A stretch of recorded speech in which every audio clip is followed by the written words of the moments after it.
they do. Real.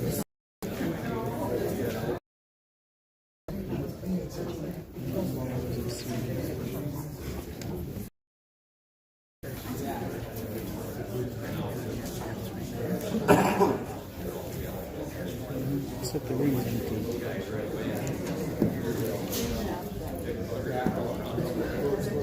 How do I get to it? That's the picture. It's around here.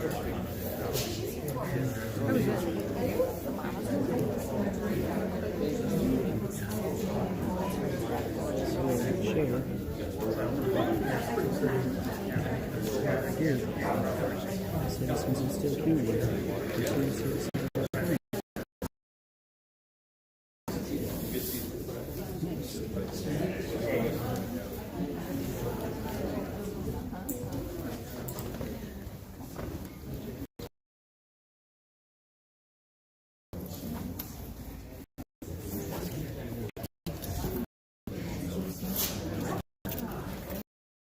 Surveys and Yeah, right there. To know, hey, these two right here, but those are all cut.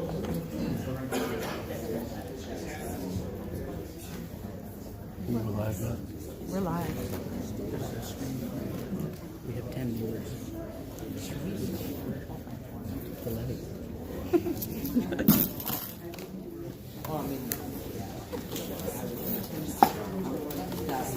I'll go grab.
Most people are just watching. No.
Gail.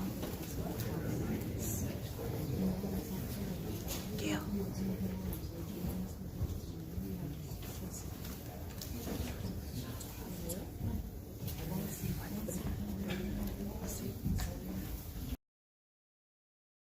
I would say he's lying.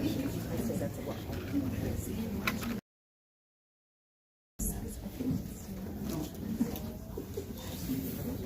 About 3 minutes to step. Say, reminder to gentlemen, their hats are not allowed to be worn within the city council chambers, so please remove those prior to the meeting starting. With that, we will start in a little.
Jeanette, you ready?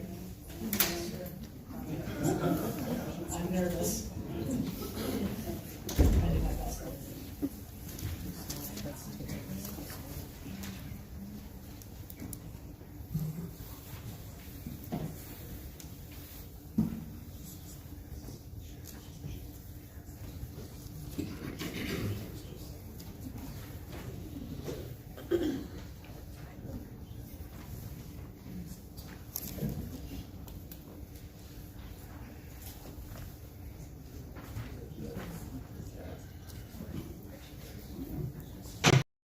City council meeting.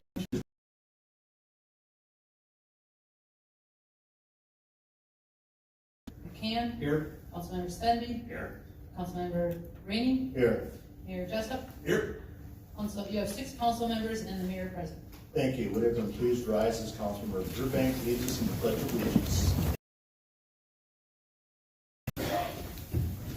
Allegiance to the flag of the United States of America and to the republic for which it stands, one nation, under God, indivisible, with liberty and justice for all. All right, good evening. Welcome to the City Council chambers on a beautiful, almost spring. We do have 2 corrections. Items 2.4.2 and 3.2.3 will be removed. With those corrections, I'd look for a motion to approve. Motion to approve. Brent to approve. Do I have a second? Second. Second by Doug. Any questions? Hearing none, all those in favor signify by saying aye. Aye. Opposed? And the agenda is been approved. First thing tonight, we have a public hearing. It is the 5-year capital improvement plan with intent to issue bonds for public safety facilities. And for that, I will go to City Administrator Janet Tuma. Thank you. We have a PowerPoint, Jackson, if we can pull that up, but today I have about 4 areas to go through. We're going to do a little background information on this project, go over the proposed project, and have some recommendations and next steps, along with accepting comments from the public. A little bit of a project background is, I think everybody agrees that public safety is the core responsibility of the city. It provides the residents in supporting reliable emergency response is top priority to all of us. You'll hear tonight that some of these current facilities that we have are from a different era, and they don't meet today's needs. We have existing buildings that are aging, space constraints, limited operations, training, and security and safety for our staff. We started this process several years ago, but got really serious about it in 2024 when we started prioritizing some of our facility needs. We've done a lot of studies, research communities, and toured their planning.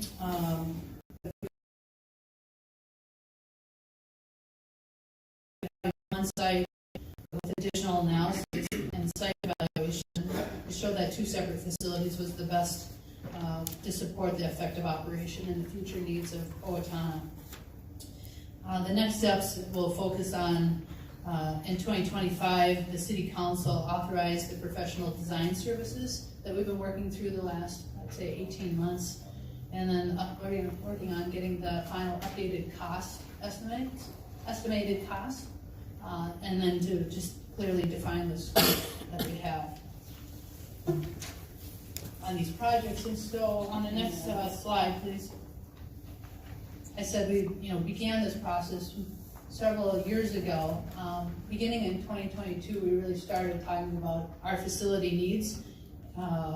We have stuff on our website. We created a website page.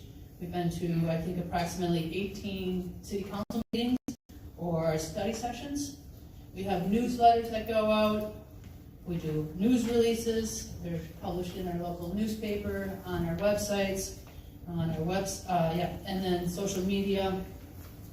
We've held 2 open houses in February of this year, and in 2025, it was the middle of November, we did a scientific polling where 75% of the folks who took that poll said that they agreed to using city funds to support the needs of police and fire. That was in November, 3 months ago. We've done some letters to the editor and facility folks.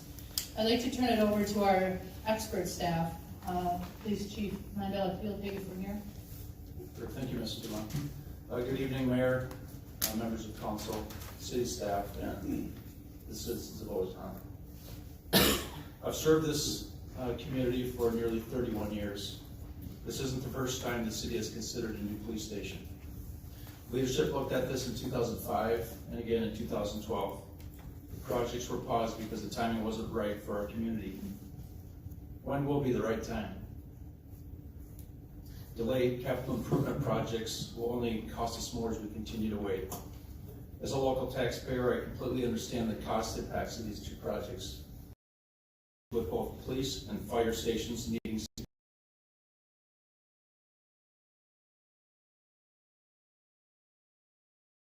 from representation of our city council, city leadership, community leaders, facility assessments, land acquisition considerations,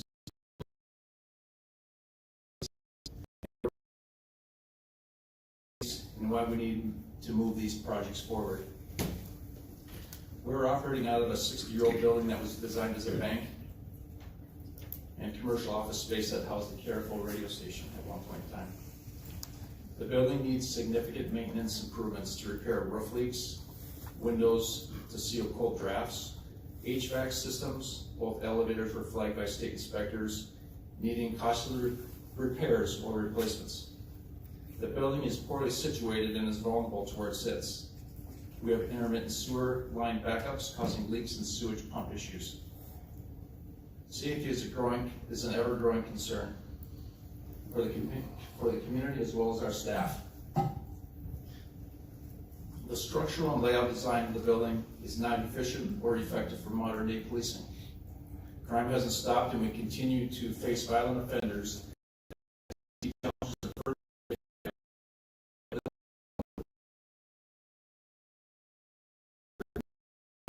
Work out creates more challenges. Our police officers deserve better. Temporary holding space can mitigate such risks. Currently, we have no safe and secure space to temporarily separate and hold suspects during formal interviews and before a custodial decision is made.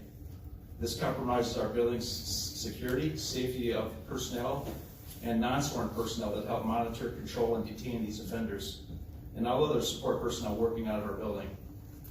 We lack accessible private space for victims, witnesses, and advocates, and dedicated rest, decompression, and private space to meet our officers' needs. The building lacks adequate, secure, and covered parking, dedicated training space, accessible police community meeting space that doesn't compromise operational security or criminal justice information. The property and evidence room has no room for expansion, and access is not efficient for entering or releasing property.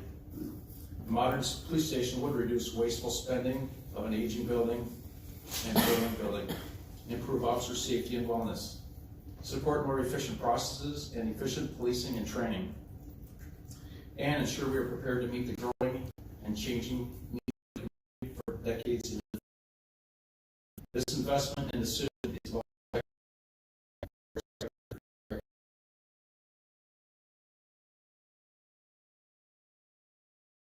Chief.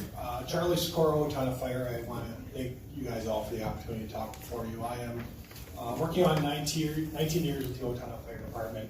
I am not Jake, the assistant chief, but we have switched up our order a little bit here. So we are going to talk about some similar issues with our building, highlighting some of the daily stuff we face. So as council's aware and the public is aware, that our building was built in 1906. That puts it 120 years old. We have used that building very, very well. I think that building has served its original focus for the citizens of Owatonna as well as for our fire department. The simple truth is we've reached capacity in that building, not only just in the building, but its location. We are landlocked. 96, 97, the city did put an addition on that building, did a remodel to our living quarters, which has served us well. But the real facts are is we are limited with our current facility. And we're trying to move our department forward. A new facility will allow us to not only better serve our firefighters, but our citizens today and in the future. So thank you for your consideration. Council, Mayor, citizens, Eric Brace, shift commander, roughly 12 years with the department now. Just in our day-to-day operations, our current station lacks decontamination facilities for firefighters and equipment. So when we come back from fire, our gear is full of carcinogens, cancer-causing carcinogens. We wash our gear, we go hang it out in the op-bay, which is full of diesel exhaust fumes, which are cancer-causing. So we're at a lose-lose. We wash it, it immediately goes back to being dirty. The lack of landlocked space at our station lends to lost training time because we have to go off-site to do trainings. So that 15-20 minutes every night in the training is 4 to 6 hours a year of lost training just in travel time to different off-site facilities. All right. Well, so Jake DeShiel, I am the assistant fire chief, and this is day one of interim fire chief. So a heck of a first day. Thank you for having us. I want to expand on what they said, saying that now if we look to this new station, that location remained key. That this new station allows us still to serve the community effectively for calls, as well as actually improve on some of that, because all of our equipment will be on site. We've worked on designing this building so that for future expansions that we'd be able to expand to the north on that same site. Again, planning for the future to make this building last. The new station will also have additional rooms that currently we don't have right now.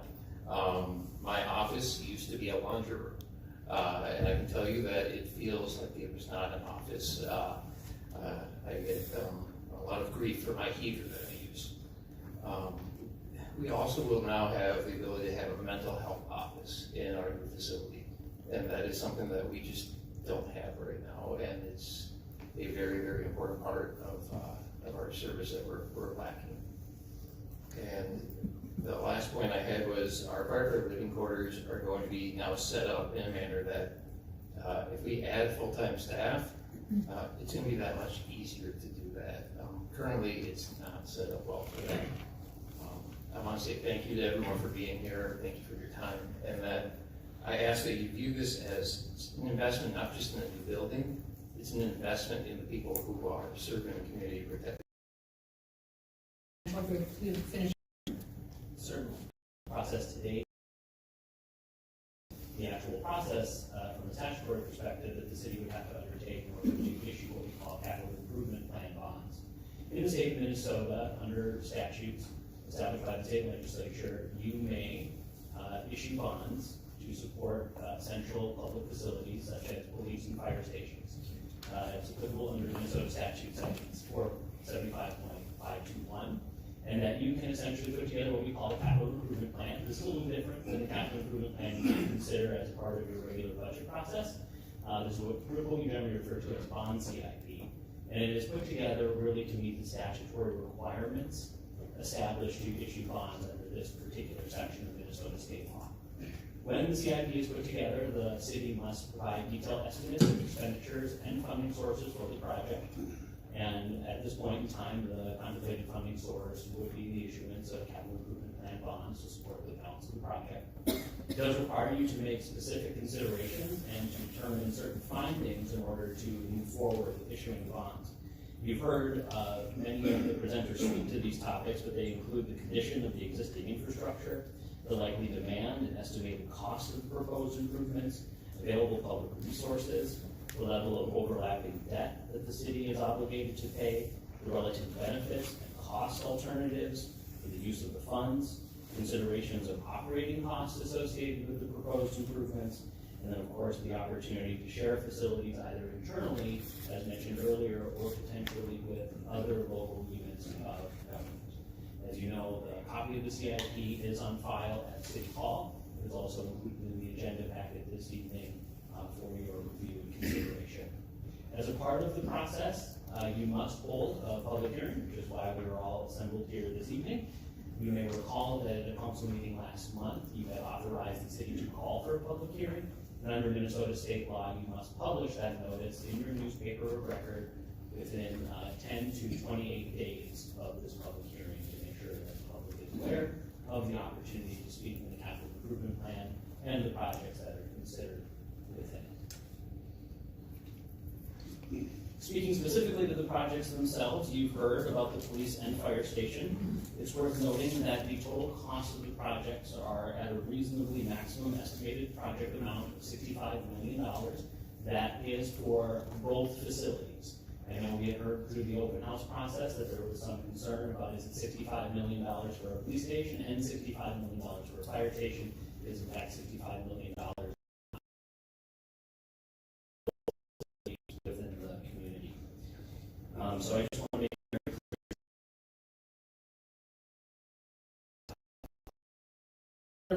that he contemplates the bonds of the project hearing notice that was provided in the newspaper and the capital improvement plan tonight, and the resolution that is included for your consideration following the closure of the public hearing. It is for the design, acquisition, construction, betterment, and equipping of the new facility. So the bonds not only pay for the construction of the facility, but also the major equipment that is needed to make the facility operational. Of course, if you build something, you need the equipment to operate it, and bonds do allow the city to use the proceeds to support that. So between the two projects, the CIP really authorizes project costs up to $65 million. And again,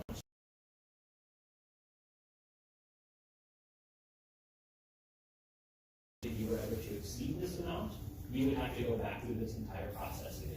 So you would have to adopt a new, draft a new CIP, post a new public hearing, conduct another public hearing, and then consider the CIP in form, much like this evening.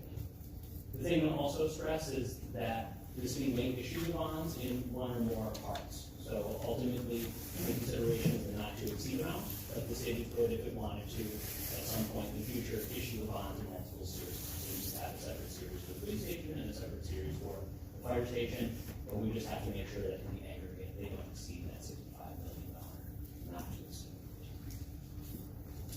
It's worth noting, and the city administrator mentioned this earlier, that the council has had many conversations, either at regular city council meetings or work sessions, to finance the project. So when putting together the CIP before we actually draft the document, we held a couple work sessions with the city council to get feedback on the actual financing plan. And it's worth noting that the council considered generally 4 different alternatives, but prior to that, staff they told actually 8, and then 4 of them were presented to the city council for your consideration. Based on that discussion and feedback from the council, the option that's currently presented in the CIP is what we have termed option 1A. That is a bond for 20 years, and it is with the full debt service coming on in the first year of repayment. The council may recall that there was some discussion about potentially phasing in the debt service over time. That is still an option to the council. You do not have to make that final consideration until we actually go through the process to prepare the terms and potentially sell the bonds, assuming, of course, the council adopts the CIP this evening and then decides to move forward with the projects and the costs that are suggested there. It's worth noting that any of the terms can still be modified, and it is, again, just a not to exceed amount. Something to keep in mind when the council considers these 4 alternatives is that option 1A is in fact the option that is the lowest cost to the community overall. If we were actually to look at the range of costs between option 1A, the cheapest, and option 2B, the most expensive, 2B is actually about $15 million more in total principal and interest payments on the debt associated with the project. So ultimately, the council opted for a term that allowed the projects to be as least expensive as possible.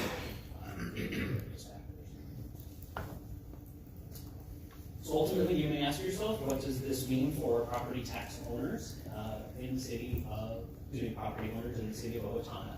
This is based on the $65 million projects. Of course, there are more classifications in residential homestead and commercial industrial. These are the 2 areas that most people are interested in.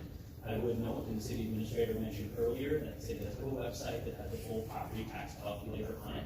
So you can certainly go to that website, enter your particular value of your particular property, and it will provide you with an estimate of the tax impacts for your particular circumstance.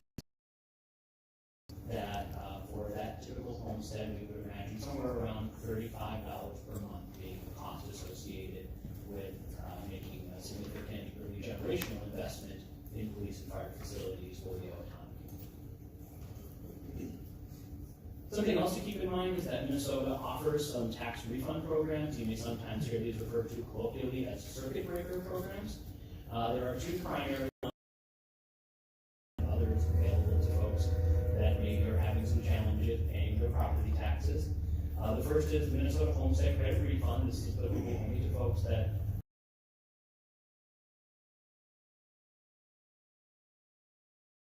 property tax burden. If you've ever had the joy of looking through the schedules, there are very complicated tables that describe what your refund would be based on those 2 factors. Then there is a special property tax refund. There is no income limit associated with this particular program. It applies to more than 12% or $100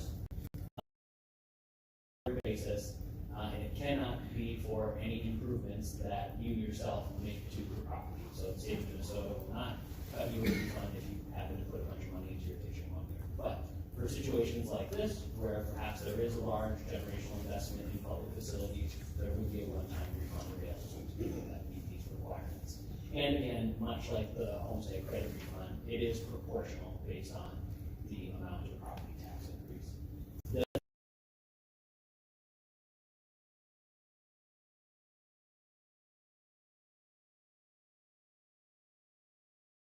Last month, the council called for the public hearing this evening and provided notice for the acceptance of public comment, and then tonight, associated with some of the costs associated with the project.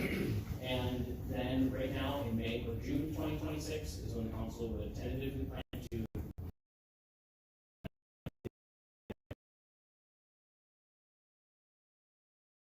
that's also the time that Ellers would return and present to the council and actually call for the sale of bonds, as I mentioned earlier in the presentation.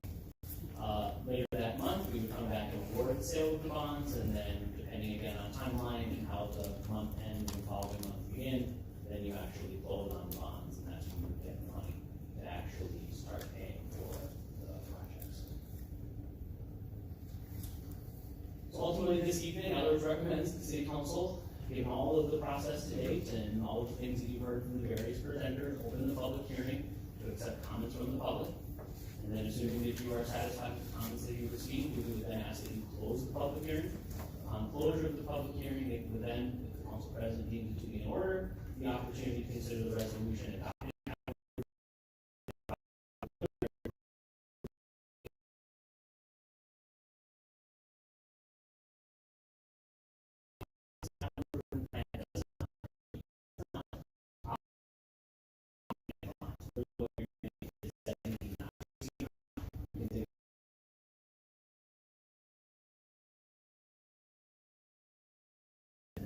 Forward with the bond sale process. I mention all of those because every single one of them requires a positive action from the City Council.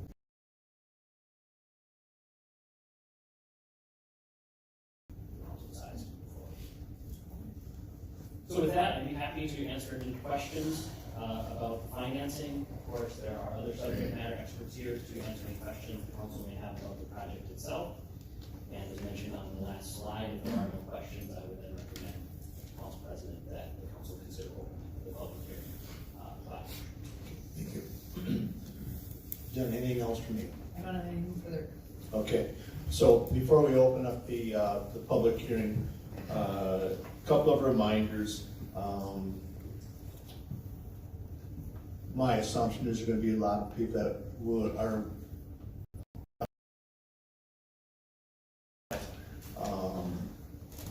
try not to have repetitive comments. You know, we hear it the first time, we hear it the second time. You know, if it goes 10 times,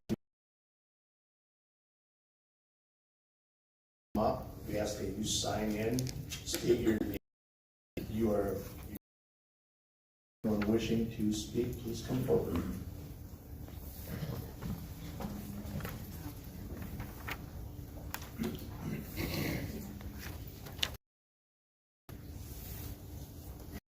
Good evening, Dan.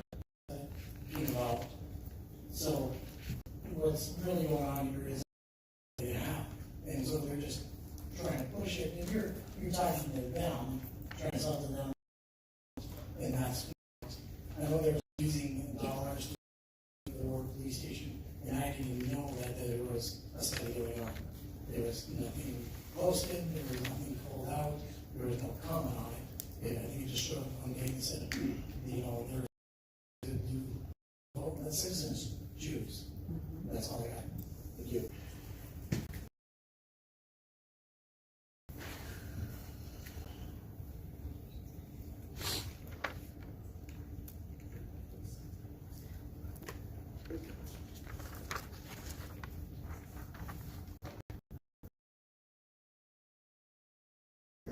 Can you state your name, please? Oh, sorry, June Stevens. Good evening, Jim. Yeah. Hi, Dan. Thank you for what you know. To you guys, we back to 110% always. And thank you for what you do.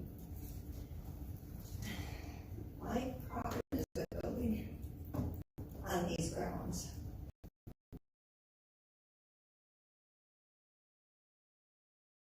Here and tell us what important the history of this is. This was their home until they aged out. The lifelong friendship stayed until their passing, and as they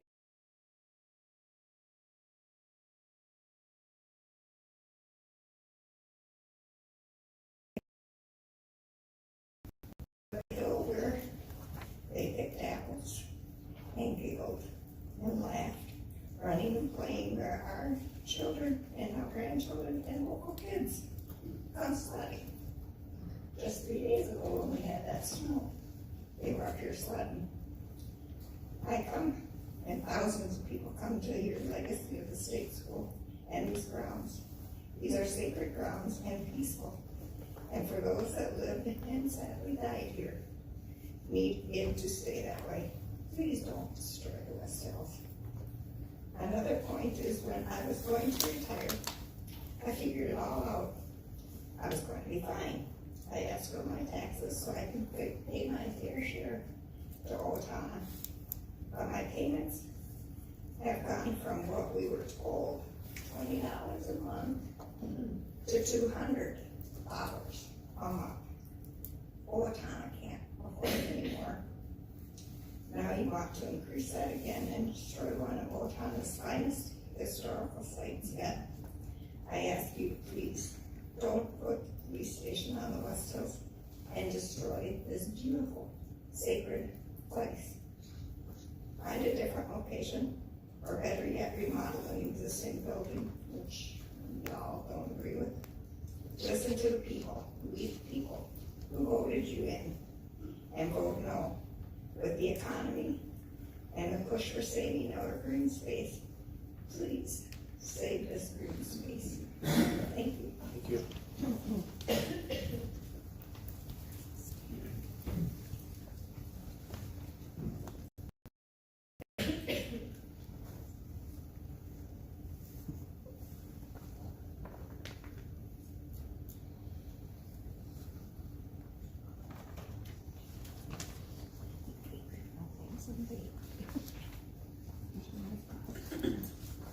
Tammy Ingleson, that are on Social Security that don't have the income to pay for this big increase in taxes. And do I support our police? You bet I do. I pray for them daily, for the people, for the government of this city, every single day, okay? But we are strapped right now. How many that are on Social Security are still working? Some of them are like in their 80s, still working because they have to make ends meet. I mean, we've had our car insurance go up. We're still paying for the increase from all the schools getting built and remodeled. And there comes a point where we can't afford it. I'm retired and I'm still working to make ends meet. Would I like a new vehicle, to go buy a new vehicle? Yeah, I would like that, okay? My vehicle's 10 years old. But you know what? I have a budget. I don't have an open checkbook. And I think you really got to consider the burden that is being put on the people. And Mayor, I'd like to ask you, Mayor Jessup, were you part of, there was a letter that was signed by mayors of Minnesota. Last count that I knew of, it was 241 mayors that signed this letter to go to Walz concerning the rising costs and the fraud in Minnesota. Because they were standing in for their communities, and they said because they were highlighting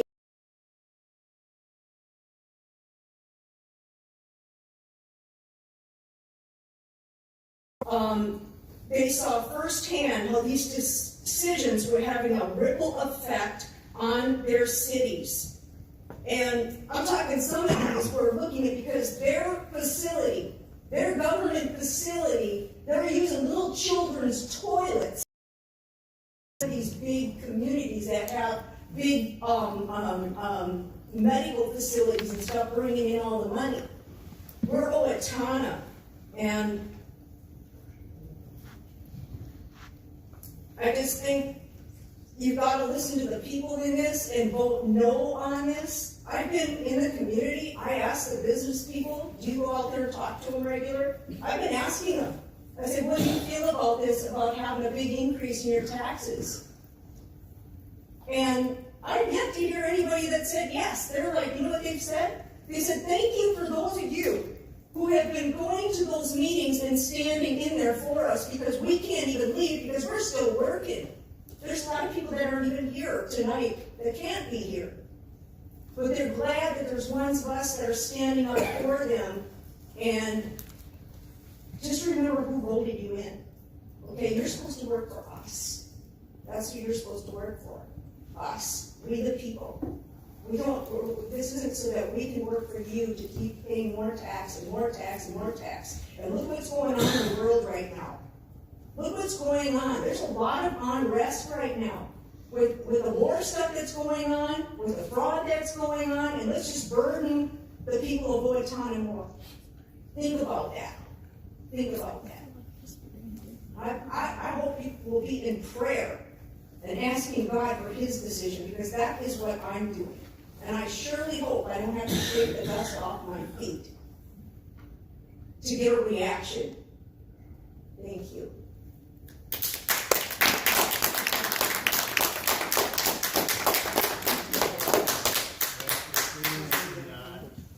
Do not have reactions, positive or negative, to the speakers. It is a public hearing.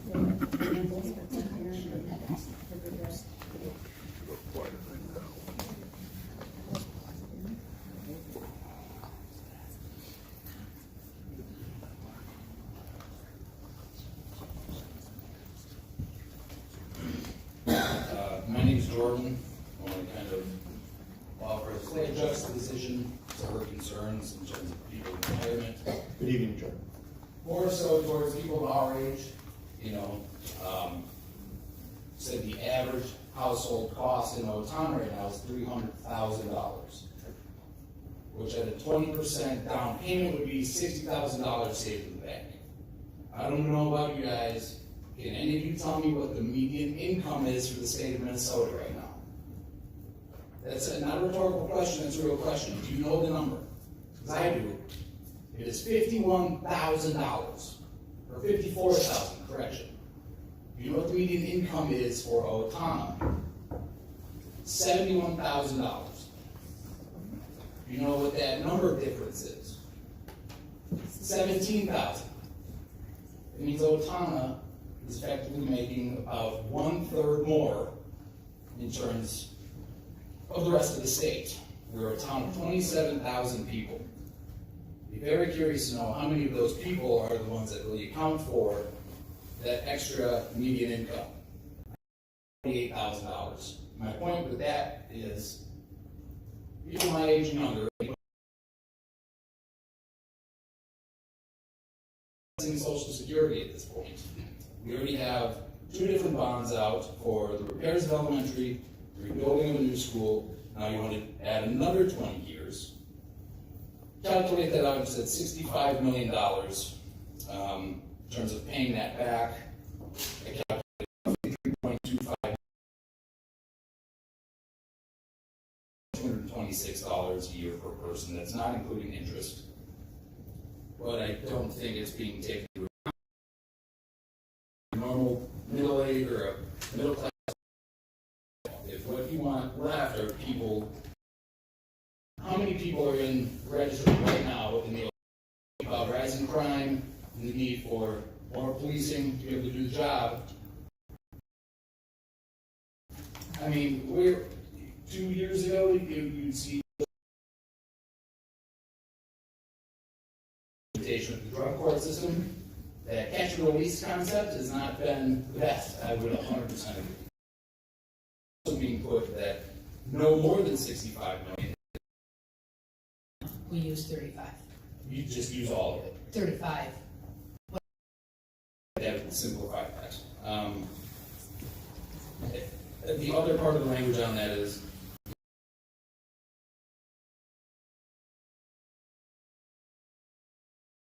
if you say you're being quoted at 35 million and that's all you're going to take out, is that 65 million number just the baseline, like, hey, this is what we are willing to pull? And if so, when you start offering these contracts out, there's no incentive.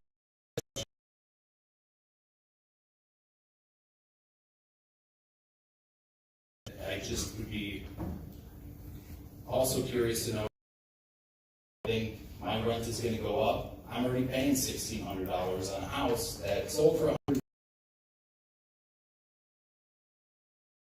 these high-end apartment buildings, $1,200 for one bedroom. There's very few options for soon-to-be grandkids, and if you want them to have what you have,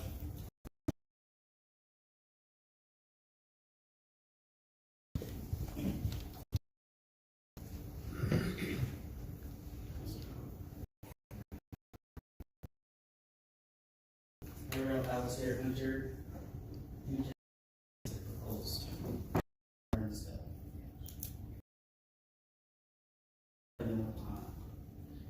They grew to 51,000 in 1990, 60,000 in 2000, and in 2020 they had grown another 4,000. To contrast that, here in Owatonna, in 1960 we were a population of 13. In 1980 we had grown to 18. In 2024 we need such a large facility. And why does it belong on historic land?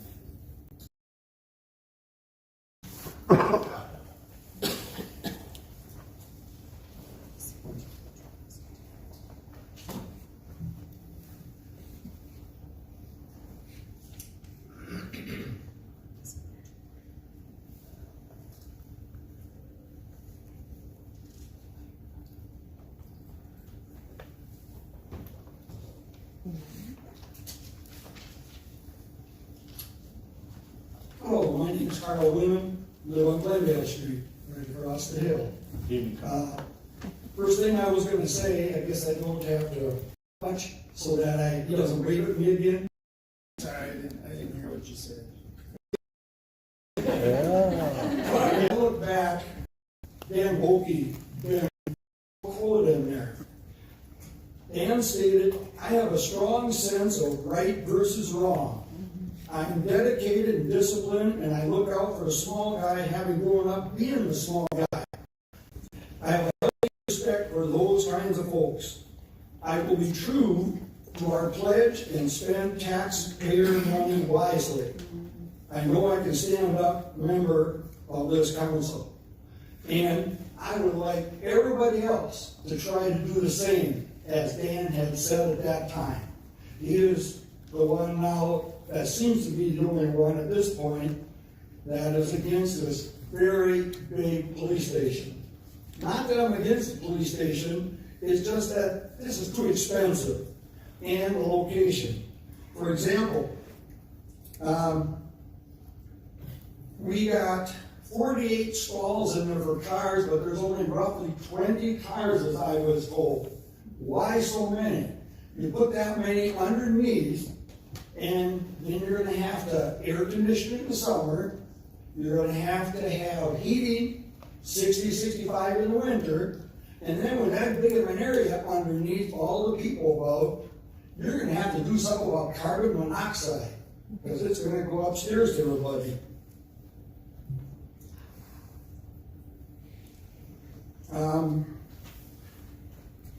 We collected 140 signatures in 48 hours saying that they were against building something so big and expensive. That should tell you that there's a lot of people that don't want to spend that much money or build something that big. It's just too big.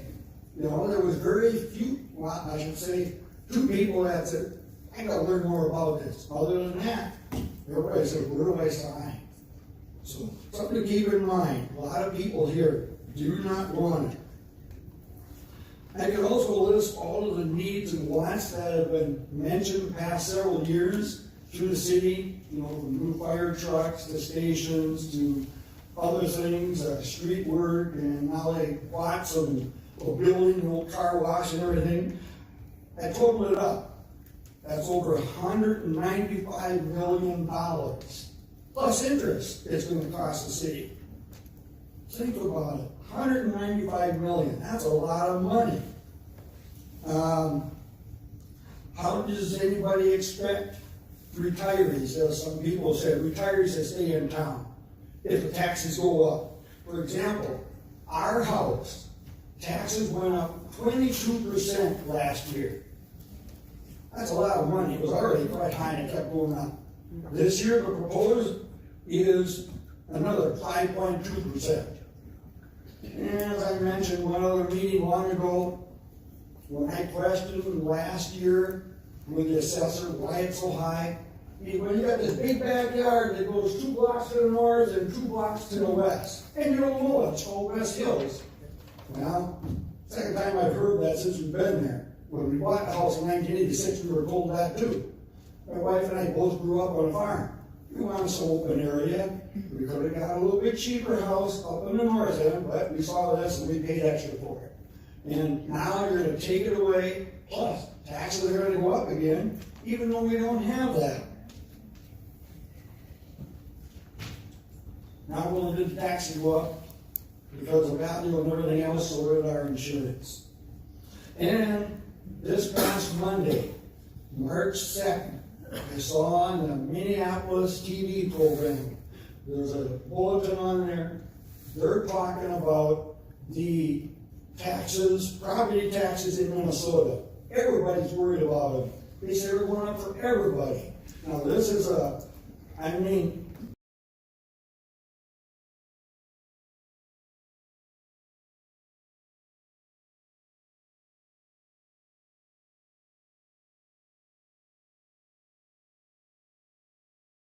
and ended up, that means less workers. Less workers means less people.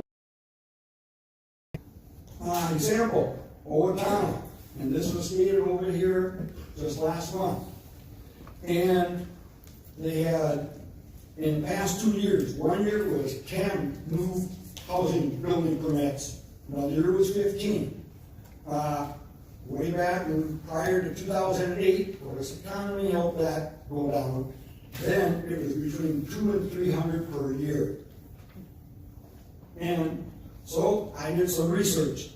The only ones I could find them for was Rochester and Mankato. And both of them, you do it percentage-wise of their population, they're getting more permits. One of the last one. Well, that you want to destroy. All kinds of games, and the winter. That just, every one of you was willing.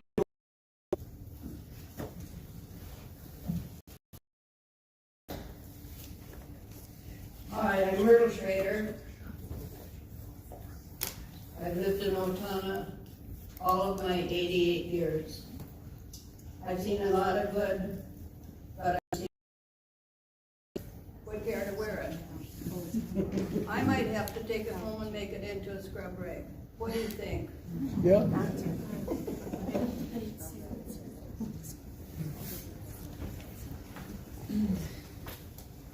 I'm one of the many seniors that are computer illiterate. I do not own a computer.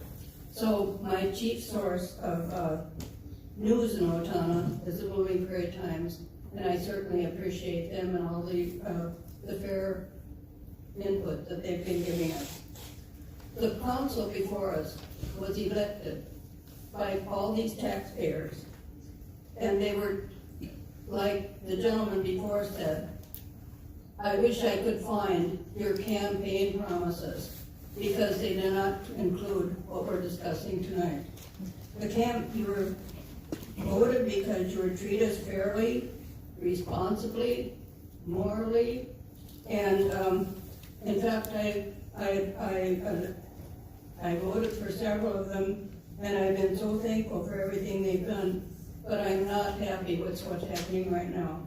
I want to thank Don Wilkie for standing up for what he thinks is right, because that's what the taxpayers are thinking. Any project of this magnitude should be voted on by the taxpayers that's paying the bill. On February 3rd, the residents were told by the administrator that this was a done deal. The council did not want any public inputs, suggestions, or documentaries. What's going to be done? We all know we need a new fire station. We need a new police station. We are operating on a poor budget. In 2010, this campus was placed on the national, not the Minnesota, the National Historical Register. Does this mean anything to you? Do you know what it means to be on a National Historical Record? It means it's trusted to the citizens of Owatonna, the citizens of Minnesota. No changes to the West Hills Complex. So what's next? Are you going to destroy that little cemetery out there? It's possible because you're just moving forward. And I'm not asking this jokingly. I'm very serious. This council scares me because they're making decisions that shouldn't be made. There are wants, there are needs. And underground heated garages are not necessary. I'd sure like to have a heated garage on my property. In fact, I need a money tree also.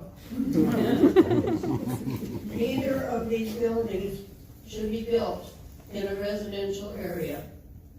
We shouldn't have the squad cars going by these residents over there. You just go down the block go down the street about 3 blocks, Kilworth. There's all kinds of property over there. We no longer own the West Hills campus. It is historical. We've already seen our property taxes go up 9.9. The sky's the limit, I guess. This project may come in at 61 million. That's what I'm reading from the paper. 61 million. But then Ms. Tuma tells us we're going to be asking for 65 just for some wiggle room. A heck of a lot of wiggle room. You don't have a project. You set a budget, and that's what you need. If you're going to pad that from 61 million to 65 cents, to me, that sounds like fraud. I don't think that's fair to the taxpayer to say, oh, we'll just pad a little bit, because every one of these contractors know that we're willing to go over 61. So they'll say, we need another million, we need another million. It's there. They said they'd give it to us. Well, why in the heck would they ask for less then? You're not going to return it to the taxpayer. You're not going to return it to the bonding commission. You're going to put that right in your pocket. And then when something comes up, oh, we got 4 million sitting here that we really didn't need, but we needed for wiggle room. Seems there's a lot of fraud going on. So tonight, I really think this is just a part. You're asking our input. You don't want it. You're already cut and dried before we've been invited here. And aren't you? I just saw on TV recently, the state of Florida has moved one step forward to abolishing property taxes. I think we should take a little lesson from something like that. I think everybody should preservation office and get involved with this, because this property should not be used for. Thank you.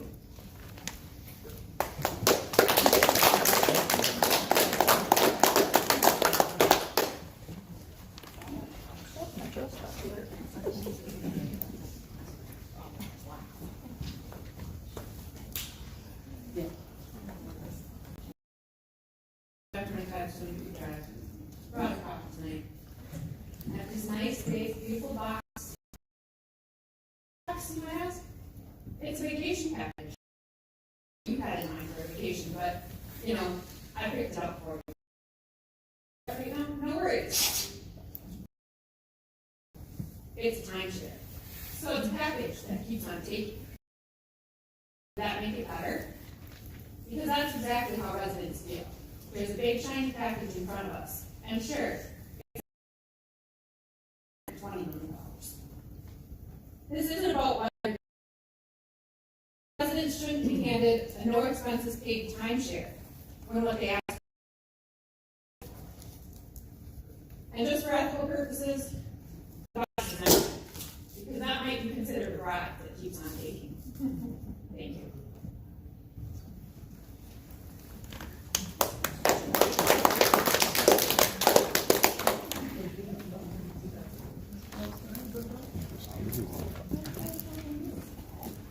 I didn't bring any props or anything, but just say out front of it.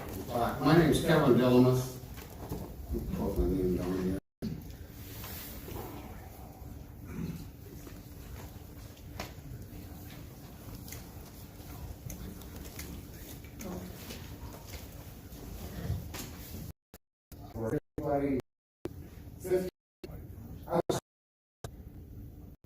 Support your fire truck. They need a new ladder truck. A few doors to the west of the fire department now. Nobody was hurt. They just got off the ladder. So I don't remember, I think it was maybe $100,000. Fire truck voted on it. They voted on it. It was only $100,000. I am for the police department and fire department facilities, 100%. I served 32 years with the Owatonna Fire Department. And this next move with the police department, they're just like a ping pong ball. They need a big facility to stay put for the police department get tore down, they built a new LAC, we need more protection. So then they go to the old Owatonna Savings and Loan Bank. Well, Owatonna Savings and Loan, many of us know that that used to be on Cedar Street in Willow Cubby Hall. I've never been arrested. That thing is such a chopped up mess.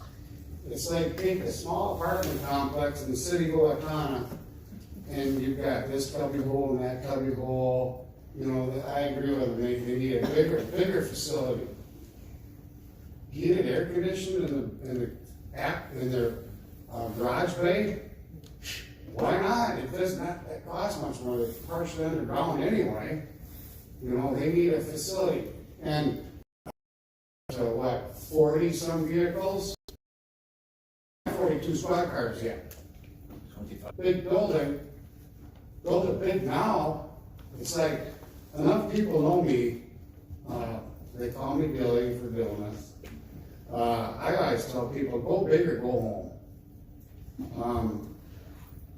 We could have, 20 plus years ago, we could have built a new fire department and a police department level. We put our cereal and canned goods on there.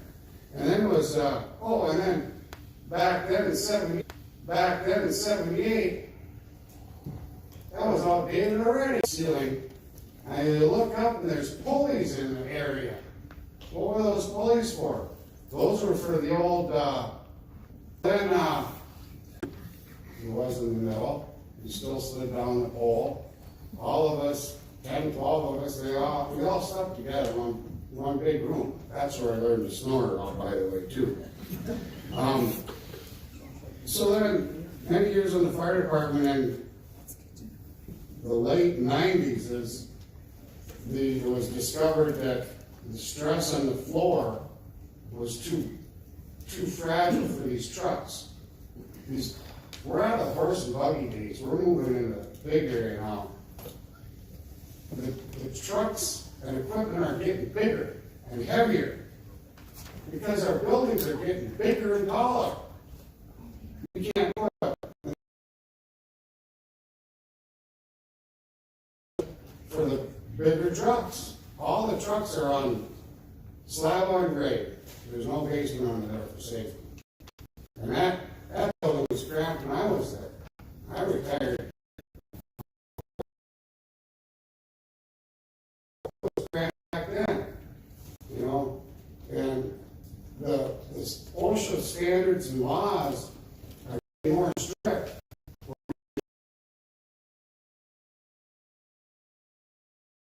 Toxins and everything out there, bad stuff. You know, we didn't have big pickups back then to load our hose coming back from a big fire scene. We used our own personal pickups. You know, this is a good thing. It's a good change. Things are really changing. But the point I'm trying to say is,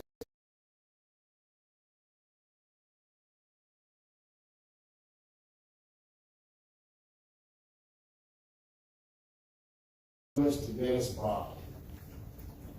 And that, it's got to be centrally located. Put it on Pearl Street, that big a building, today, back in my area, as far as I'm concerned. What I built over in this area, built out in the country, they track and they know exactly how far they are from the fire department to your building or your house. The further you're away, the more expensive on insurance money is going. And it's not your agent that does that, it's the big companies, the insurance companies, and they audit.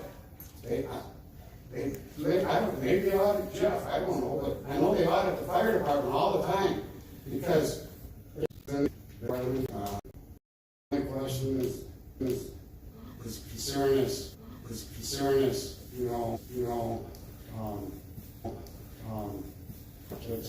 some people said it could have been more.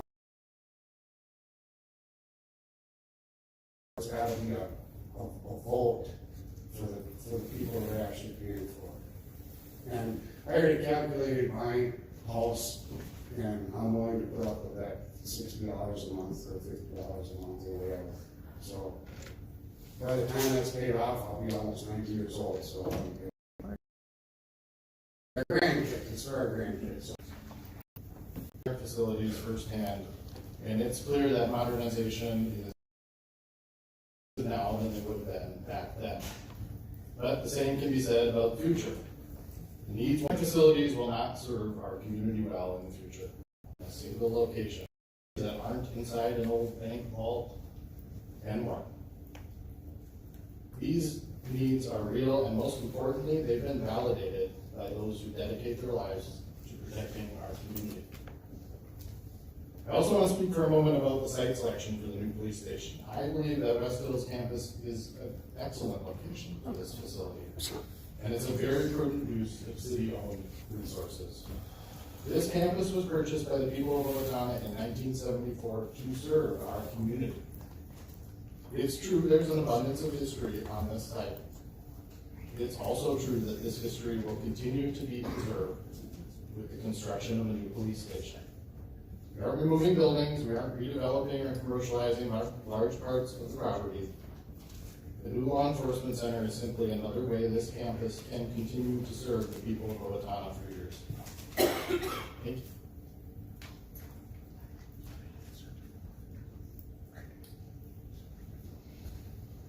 Mr. Walbred, I've got a question.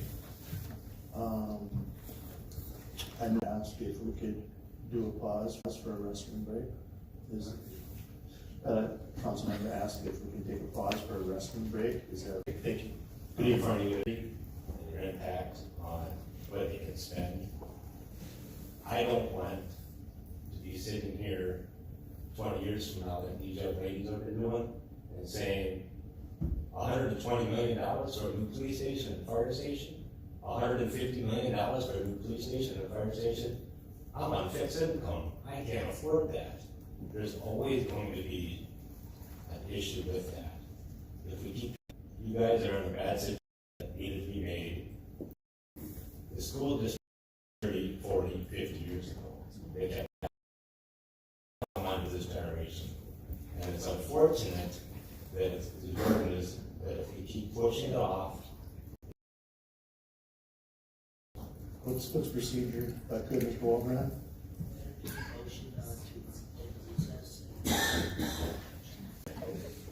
Second by Dave. Let's reconvene at 8:25. There.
Speaking tonight? Speaking tonight? I wish I could do that though. It's a tough acts to follow. Well, she went and I was like, okay, this is well timed for me. Yeah, it looks like I don't think you're going to get that tonight.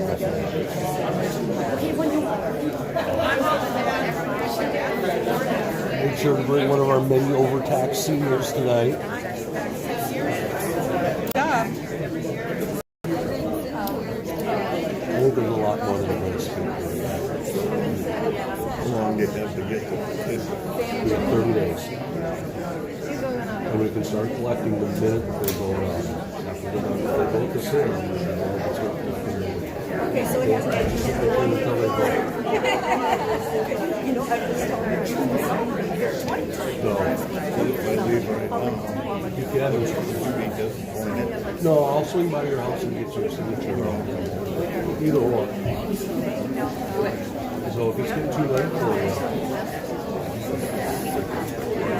I hear it. I can't really just say. That third one. Wow. See, after we vote for this, then we get emails to talk about what they did. Extra.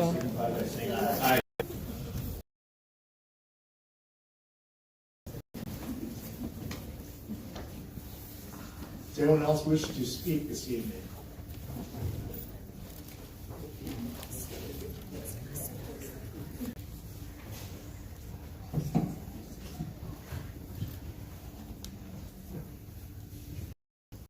INNE. I am not the other guy. Good evening. I live at 1070 Truman Avenue.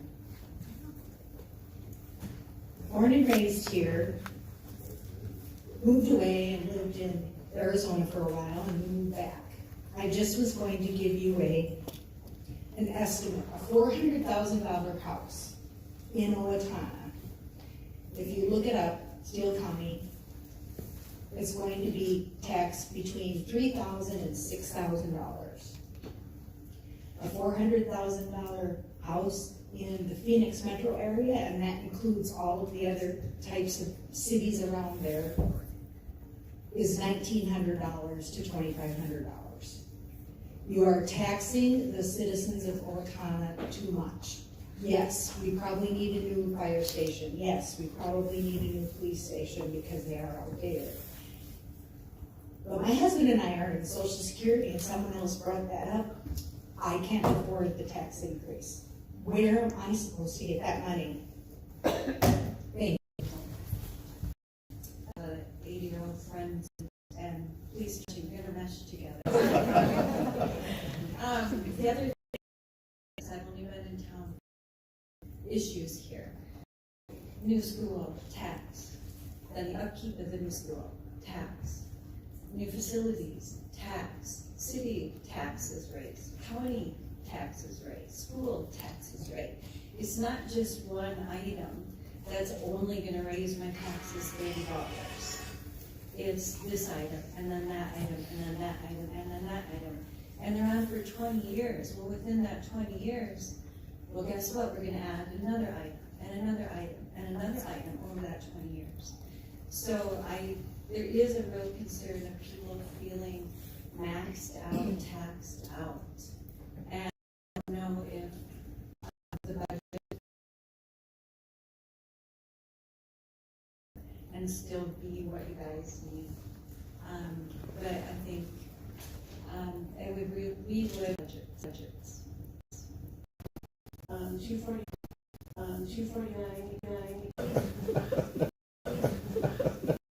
Possible. You know, I came from Minneapolis. I do. If we have to build a building where it seems to me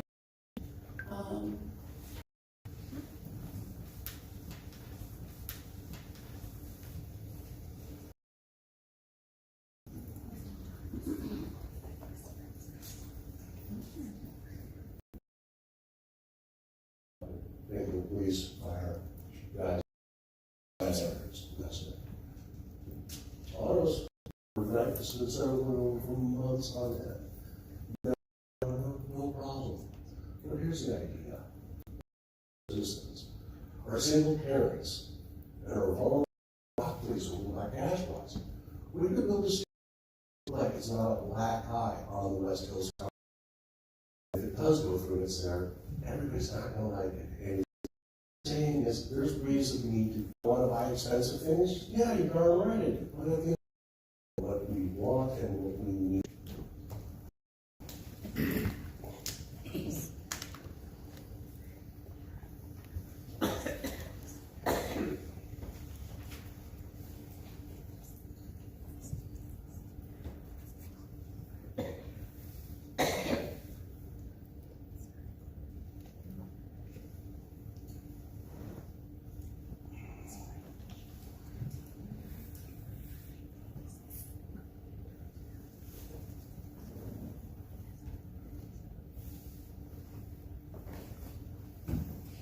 I've been standing so long, I wish I could sit on this table. Could you state your name, please, sir? Yeah, I'm sorry. My name is Lynn Underwood. I live at 1395 Underwood Place. You know, this whole thing got off on a wrong foot without letting the public know that you're doing it rather than running around behind their backs. If you'd have come out with it in the first place when you started pricing this thing, talking about it, everybody wouldn't be so upset. But the main reason I'm here is the police department doesn't belong in West Hills. That's, as far as I'm concerned, you're going to put it right in the middle of a residential area. And there's all kinds of people that are going in and out of there on a monthly or weekly basis. But really, you don't want in a residential area. There's a perfect spot right back here, the perfect spot. And it's county owned. And there should be no reason why there can't be a conversation between the city and the county. And you don't have to interfere with the West Hills property. That's all I got to say. Thank you. Thank you. Anyone else this evening?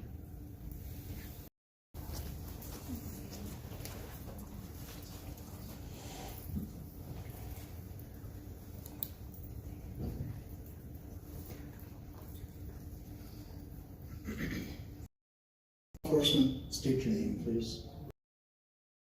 City that doesn't appreciate everything you do. I think, do I think you need new buildings? Probably. But we need to boil down the numbers. Owatonna has a tax problem now. I can't tell you the number of potential people I've talked to that have thought about building in Owatonna. And their comment is, no, I want to go to Steele County, I want to go somewhere else. because the taxes are higher in these other places. Again, it's fighting against development and homes built. You know, if we boil down the numbers, we saw $450 a month for the average home. Well, let's take it all the way to the bottom. It's only $1.25 a day. But let's look at the impact of Owatonna's budget. And somebody here said about $3.25 million, I believe, without interest. Add interest to that, amortize it over 20 years, and you're at roughly $5 million a year. Owatonna's current levy for the debt service is 20 costs to the city.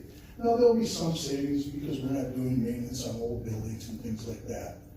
But we gotta look at the numbers, perception, and where you want Owatonna to go. Do they need new buildings? Probably. Do we need to spend $65 million on these buildings? I think we could do it for probably a lot less money. There's gotta be, to make a building fit the West Hills campus, there's gotta be millions.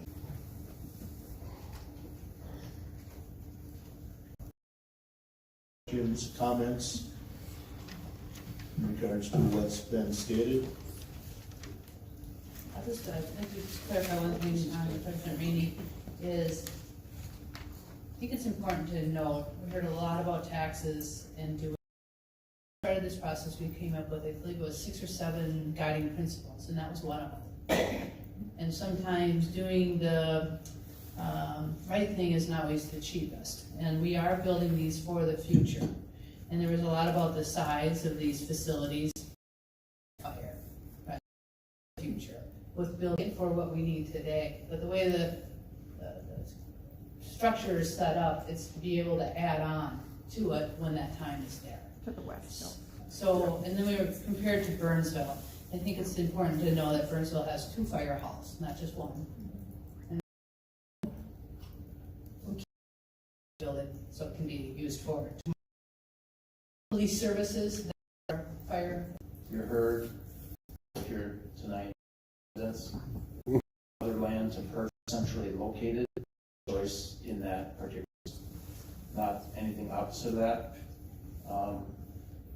I'm welcome to speak to you further if you have any concerns about senior drivers, anything like that. I don't understand why that's gonna impact the safety of the campus.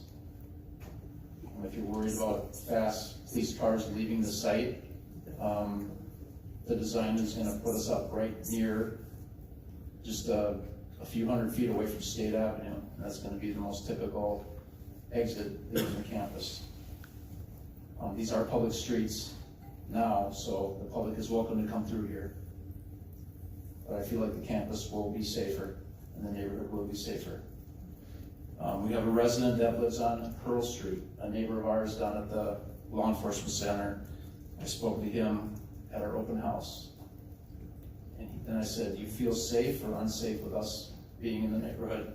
And he said he doesn't really want to see us leave because he feels that the neighborhood is safer with the law enforcement there. So I invite you to knock on some doors.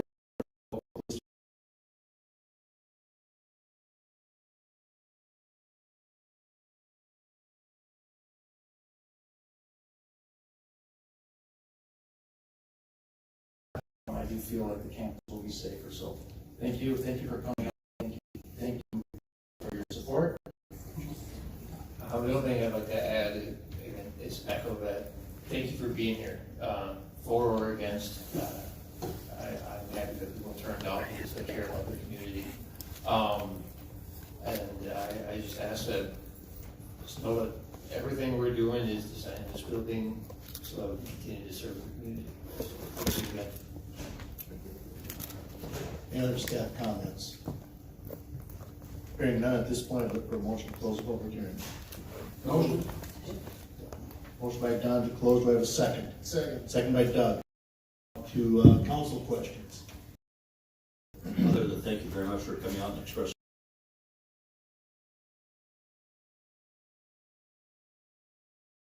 Hesitate to reach out I would concur with Councilman Volpe. Thank you for coming out. Thank you for the people who have sent emails or text or gave me a call. So again, continue to give me your comments and concerns. Thank you. Any other questions? Okay.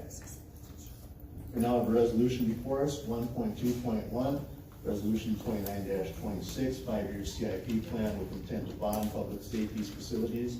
And with that, I go to City Administrator John Puma. At this point, I don't have anything to add, Council President Rainey. It is the resolution before you to move forward with the authorization to use this as bonding to doesn't commit us to any action right now of using that money. That would come later in the spring. It's just one step in the process to get it to be able to go out to bid.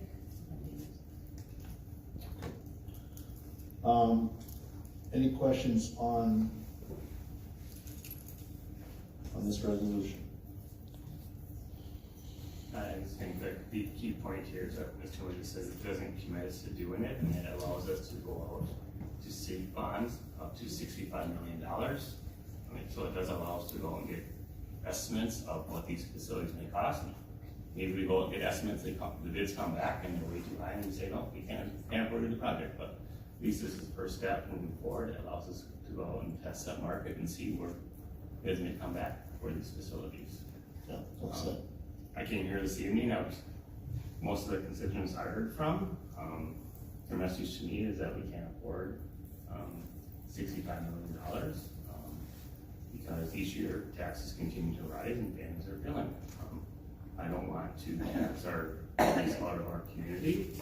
I really think that we really need to look at what really is needed in our facilities, and hopefully we can get prices down from these estimates that we have from our consultant of these facilities, but we really won't know that until the bids come back on these facilities. So right now I'm comfortable moving forward with this resolution this evening, knowing that it does not guarantee that we're going to issue bonds for the project, we're going to do the project, but at least it gives us that step moving forward to go and look at the market, see if we can come back for the facilities.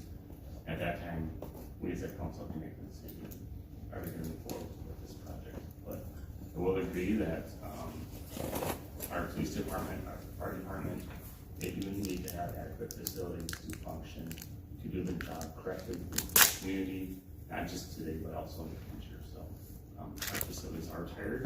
We do need to refresh those facilities for our employees here. Thank you. Motions, nothing else from Process. It's not the end of the process. And we need to do this in order to find out where the numbers are. I'm concerned about where the numbers are. These guys do need a new facility because just like previous administration, things got kicked out and cost a lot. And again, we need to take care of it. I've got a 92-year-old mother who has her own home. She's paying for it. And she has to pay property tax. She lives on a fixed income under Social Security. So again, what you're saying, we're hearing, we're listening. So again, to Brent's point, we need to go out, take this step in the process to see people coming out. And the other, and it was throwing good money after bad. And then the extent of that pushed the high school out and out and out, and look what the cost structure is. We don't want to continue pushing that out. So that's just my comments. Thank you. First of all, thank you very much for all the good, quality, respectful comments. We appreciate that. You know, one of the things you learn when you go to various CGMC, that's Coalition of Greater Minnesota Cities, different events they put on, the number one reason people love their communities is if they feel safe and secure. That's by far number one on the list when you go to those. Fortunately, we're in and did a great job from what I've heard. Absolutely have to do. We have to treat waste. That's very important. And we have to provide police, and we have to provide fire. So those are by far the most important things that we do in this group and in this city. The biggest question I have gotten from the public is why now? Now's not a good time. And I say, you know what, I absolutely agree. When is a good time? A good time would have been when they decided the old article here from 2007, Owatonna People's Press. Paid for, we might be good putting an addition on now, but done. For it and against it.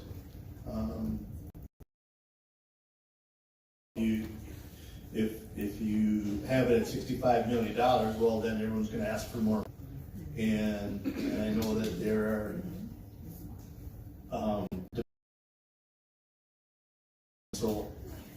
competitive bid,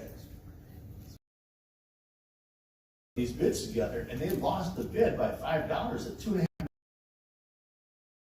The bidding process works, and $10 million. This is just, you know, their comments. We have a motion and a second. All in favor. Mayor, I know you've got a proclamation. During the month of March here in Owatonna, we stopped and paused to recognize the role that women have played, continue to play, and will play in advancing our city, our state, and our nation's development in their role as pioneers, educators, and live and work. And with the Owatonna Business Unit, where we recognize. So it is my pleasure to declare tonight. So I'd like to present you with, on behalf of the city of Owatonna.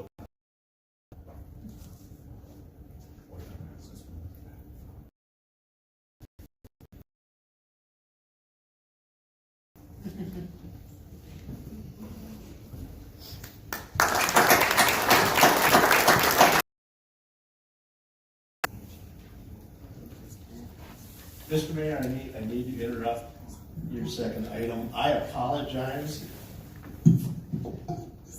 I thought we had a motion and a second. That was to close the public hearing. Then, rather than questions, we went into comments. So with that, I need a motion in regards to resolution 29-25. 26, I'm sorry. Any further comment? Yes. Dan, vote. I've got a few things. Number one, no matter how we vote tonight, the needs don't go away. Whatever figure we come to, we still have two glaring holes in our community for our safety goals. And if we vote no, it's not going to go away. Right here? Not now, when? Location and the dollars. After we see what the guys that pour the cement and pull the electrical wires and plumb the buildings, after we see what they say it's going to cost, instead of a consultant, and these consultants are pretty accurate, but maybe not that accurate. I think we have to take the next step to see what it's really going to cost. And again, like I say, if not now, when? I will be voting yes for this tonight. So now we do have a motion and a second. Sorry about that, Council. All in favor signify by saying aye. Aye. Opposed, motion carries. Mr. Mayor, back to you. Thank you, Council President Rainey. With two recent resignations from the Human Rights Commission, interviews were conducted, and I am happy to advance the names of Gretchen Zinsley and Sam Bendorf.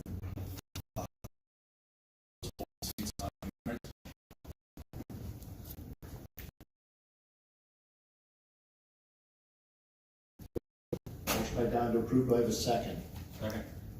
Second by Brent. Any further discussion? Hearing none, all those in favor signify by saying aye. Aye. Opposed, motion carries. President Rainey, can we just take one moment to switch out staff up at the dais here? Just Absolutely. Just a quick. Absolutely. Thank you. Can I do the swearing in first? Yeah, can we get a picture? We've been standing here for 2 hours. Oh, yes, I'm sorry, yes, Mayor. Sam and Gretchen, if you would please step forward.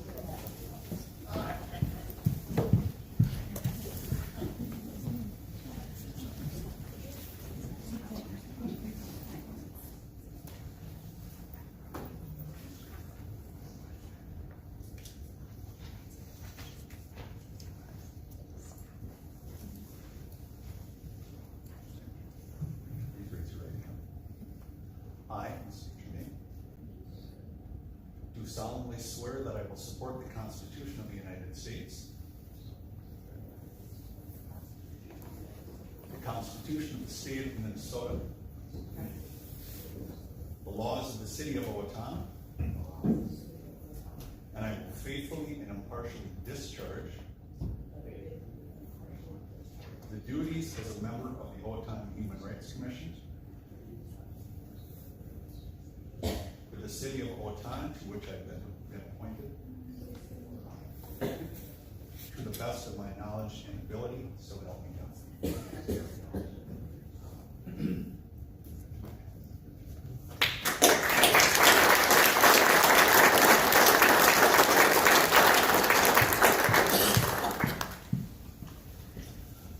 Okay, at this point, we will turn over the council chambers for the audience members and everyone that wishes to leave at this point. It would be a good time to leave while we're changing up here. You're more than welcome to stay for the remainder of the meeting as well.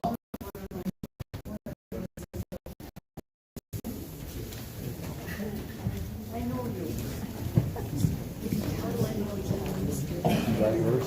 Okay, well, mine's floating around here somewhere. Okay.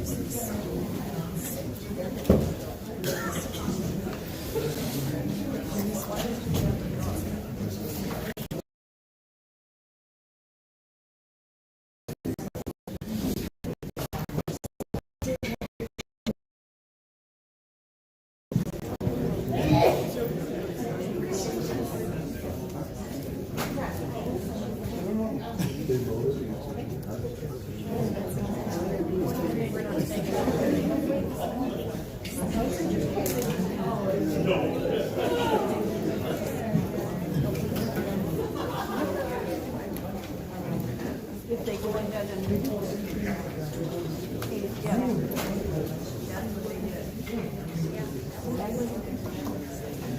right off.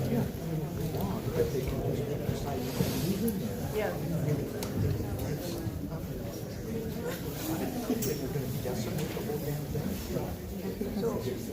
So you know, April, yeah. First up tonight is the consent agenda item. The consent agenda consists of city council meeting minutes, other board and commission minutes, licenses, permits, and miscellaneous items, all grouped together for the council to review prior to the meeting and vote on collectively. With that, I will entertain a motion on this consent item. So moved. Motion by Dan to approve the consent. Do I have a second? Second by Brent. Any further discussion? Hearing none, all those in favor signify by saying aye. Aye. Opposed? Consent agenda is approved. Action items tonight. First, we've got ordinance, and we've got 3 of those tonight.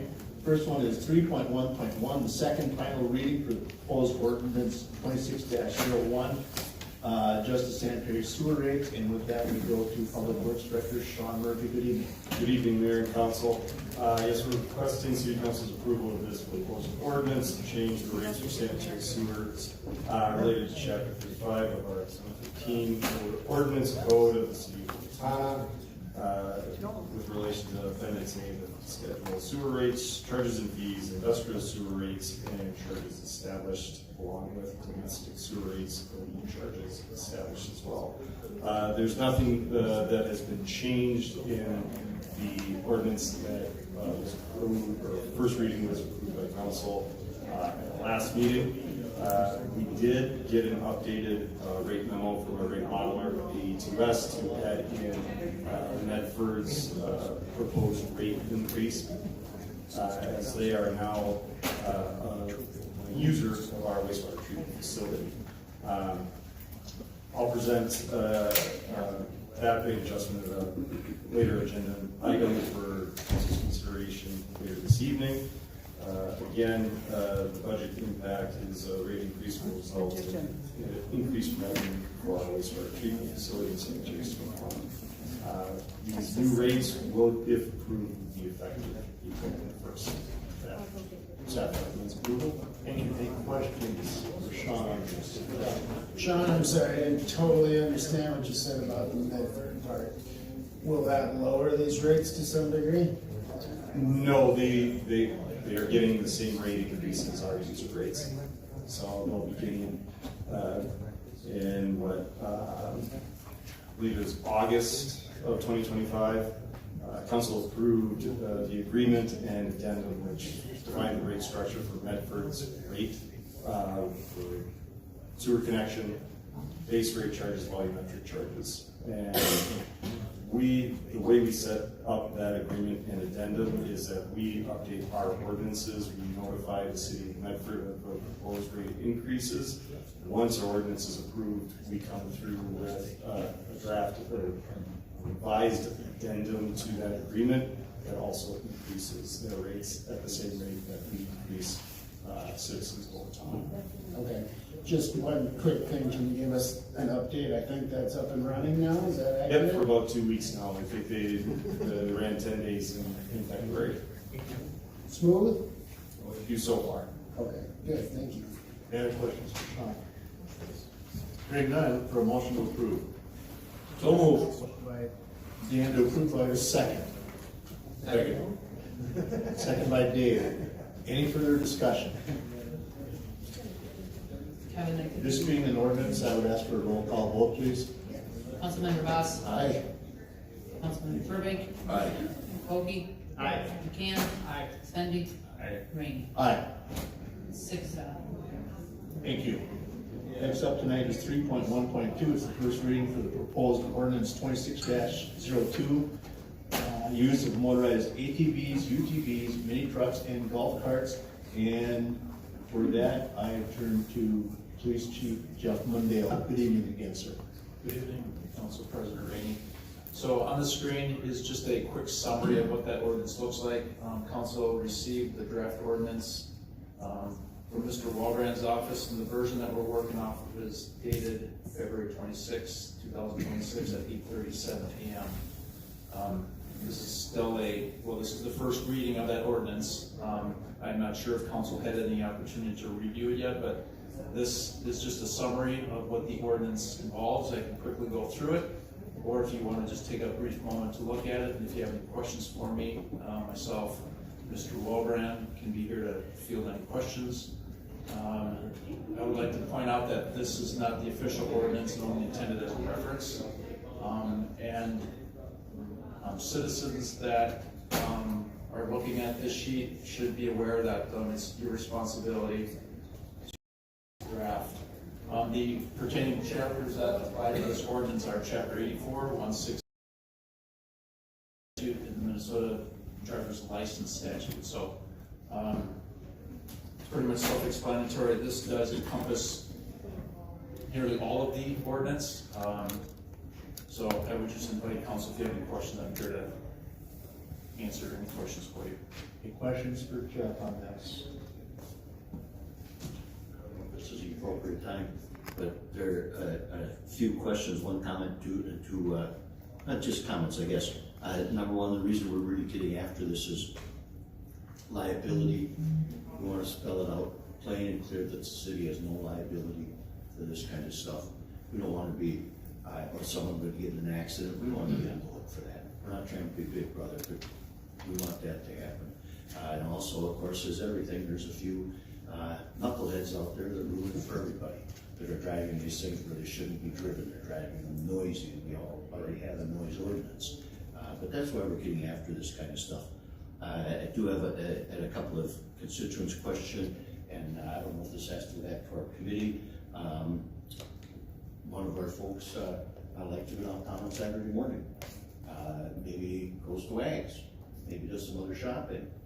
but it's not an isolated incident, and I don't wanna keep shoppers from going downtown and hurt merchants. So I don't know if that's something when the committee gets together, before this would go, what the consensus of opinion there. And I also had another question about if the golf course, if you own a golf cart, and they drive to the golf course or live in the golf course, if they pay the $350 trail fee that they do at Brooktree, Brooktree rents horses, but if you have your own, then they charge $350 to use their trails. Do they still have to spend the $45 to drive on the city streets if they already spent $350 to drive on the golf course trails? Maybe they would just have to do the $15 run that you were consensus of opinion. Thank you. Any questions from the council? Just a quick one, Kevin. I did get some questions about having a license plate. Is it possible just to have a sticker? Some of the golf cart people don't want to drill holes in their carts. Is that a possibility? And again, I'm just asking if it's not possible. If you're looking for a reaction, Mr. McCann, the license plate is really intended to be visible for law enforcement, so we don't have to be stopping vehicles to see if they're registered. So we're just kind of thinking a sticker might be hard for law enforcement to notice. And then just I want to add another comment to Mr. Volke's comment about kind of why we're doing this. If some citizens don't understand why we're doing this, this is actually required by law under Chapter 169.045 that a local municipality can allow operation of golf carts, UTVs, mini trucks under a city ordinance. And right now the city doesn't have an ordinance, so for all these years, our residents were not really operating in conformance to the laws. So we're just trying to make it in our ordinance around this summer here. So that would be, Mr. McCann, the license plate and the sticker would simply just to be clearly visible for law enforcement. Thank you. Mr. Walberman.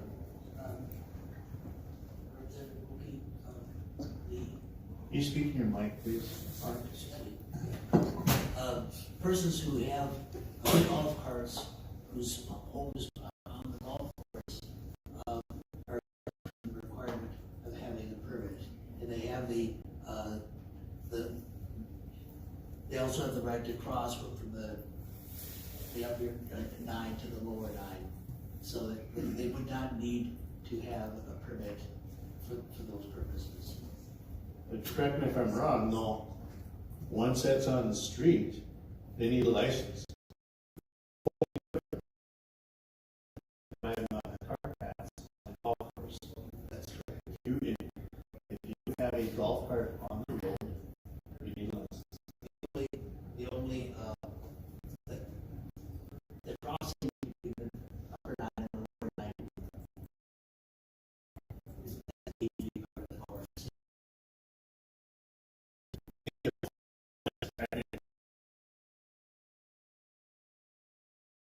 Permit included in that pass to the golf course, is that what you're referring to? Yes. Sure. Yes. Yes, they don't. That would be in favor if that person was paying that $200 some for the golf course. I think they should be able to get this permit at no cost because they're paying whatever it was, $200, $300 for $350 for the golf course.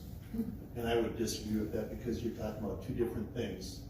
That $250 entitles them to have their cart on the cart path on the golf course.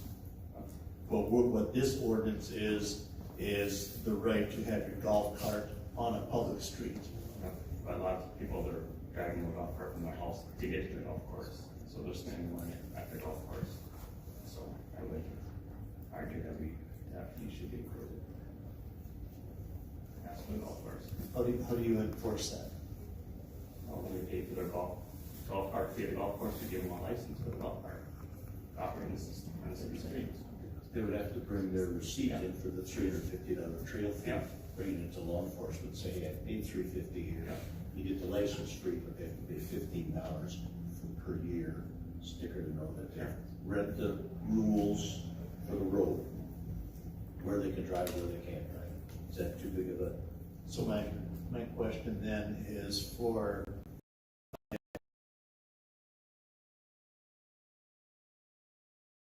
We can visit about that.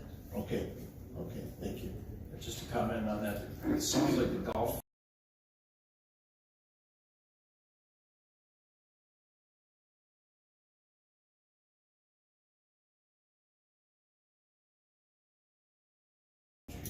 Just for the public, this, I have extra pages here if you wish to come up and grab one for reference or for home. This is not in the city council packet, I just delivered this for this presentation here, so if you would like a copy, you're free to come up and grab one.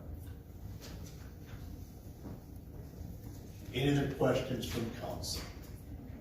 Brent? One more question. Yes, sir. So the revised that you got a separate fee for the dealer plate? Yes, Mr. Mondale, can you address that? It's really council's decision on what it is, but our recommendation through our study group was that after that, for the renewals, a $15 renewal. So it's just that initial cost is a little bit higher because of the materials and the administrative work for staff. As far as the dealer goes, yes, I guess it really, I would say at least recuperate your cost of your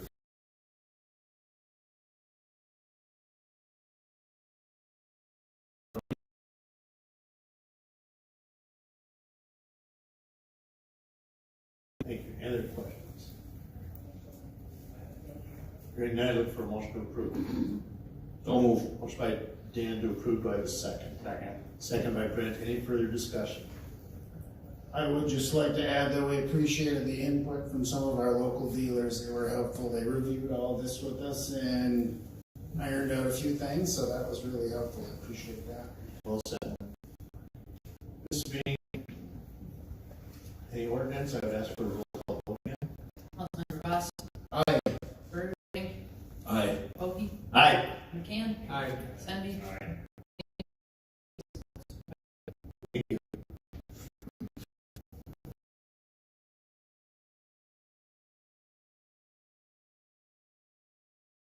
I didn't know I was presenting on this.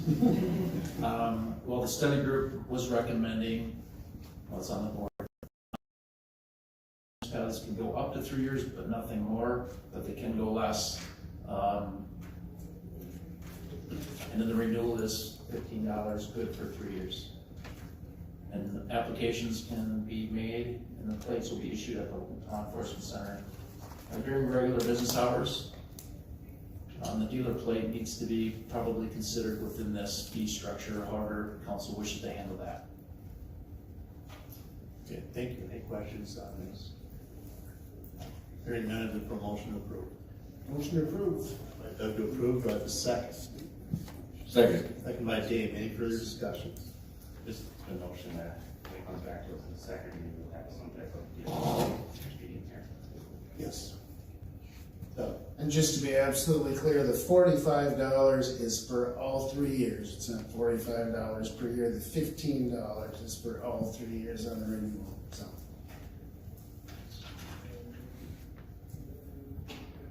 So we have a motion and a second. Any further discussion? Is ATV, UTVs at $45, that would be the dealership, so it would still apply, I just want to make sure we got clear. We talked about just charging the cost for the plate itself would be the cost of the dealer plate, is what I heard. 40, so we'll list it in there, I just want to make sure. Whatever that number is, yeah.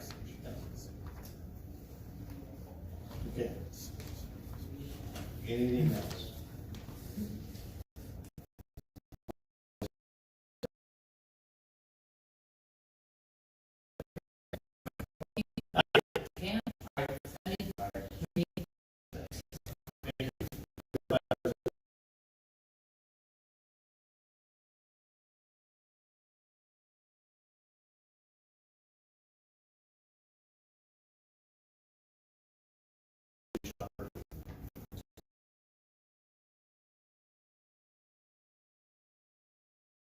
Linden Drive kindly appealed the assessment on their property. Their property is unique in that it's among the smaller lots in the Lynn Drive development. Nevertheless, theirs is among the largest assessments because it's a pie-shaped frontage on the road. And so what we ended up doing is recognizing that the assessment can't be greater than the benefit accruing to the property, as we did in the Ritter matter 2 years ago. There was the average taken of all of the properties and the assessment at the cost of the project, and it was divided by the number of lots so that it was more equitable to the owners of that property. And they've agreed to pay for that. And that share then is $6,023.49 instead of $10,064.08. Thank you. Any questions for Mr. Waldron on this? Hearing none, look for motion approved. Motion approved. Motion by Doug to approve, do I have a second? Thank you. Second by Don. Any further discussion? Hearing none, all those in favor signify by saying aye. Aye. Opposed, motion carries. Next up tonight is 3.2.2, Resolution 31-26, Joint Resolution for Annexation for Ziegler Ag in Clinton Falls Township. And for that, we go to Community Development Director Troy Plecker. Good evening. Good evening. So Ziegler Ag has purchased the former Camping World site on the east side of the interstate along County Road 45.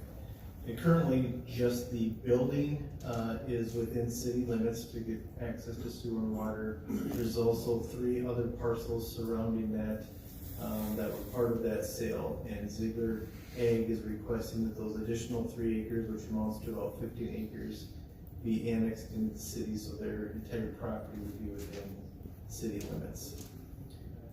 This would be done by joint resolution with Clinton Falls Township, and Clinton Falls Township did approve this joint resolution. There was a payment to Clinton with Owatonna Township, so those payments have been made as part of this, and we are looking for approval of this resolution to approve the joint resolution to annex this portion of the property into the city of Owatonna. Thank you. Any questions for Troy? Hearing none, look for a motion to approve. So move. Motion by Brent to approve, I have a second. I'll second. Second by Dan. Any further discussion? Hearing none, all those in favor signify by saying aye. Aye. Opposed, motion carries. We are now off to 3.2.4, Resolution 33-26, Intensive Comprehensive Peace Officer Education and Training Grant for the Office of Justice Program, and once again, Chief Mondale. Is that you or Tracy? I'm sorry. Okay. Unless you want to talk. Thanks, Mr. Rainey.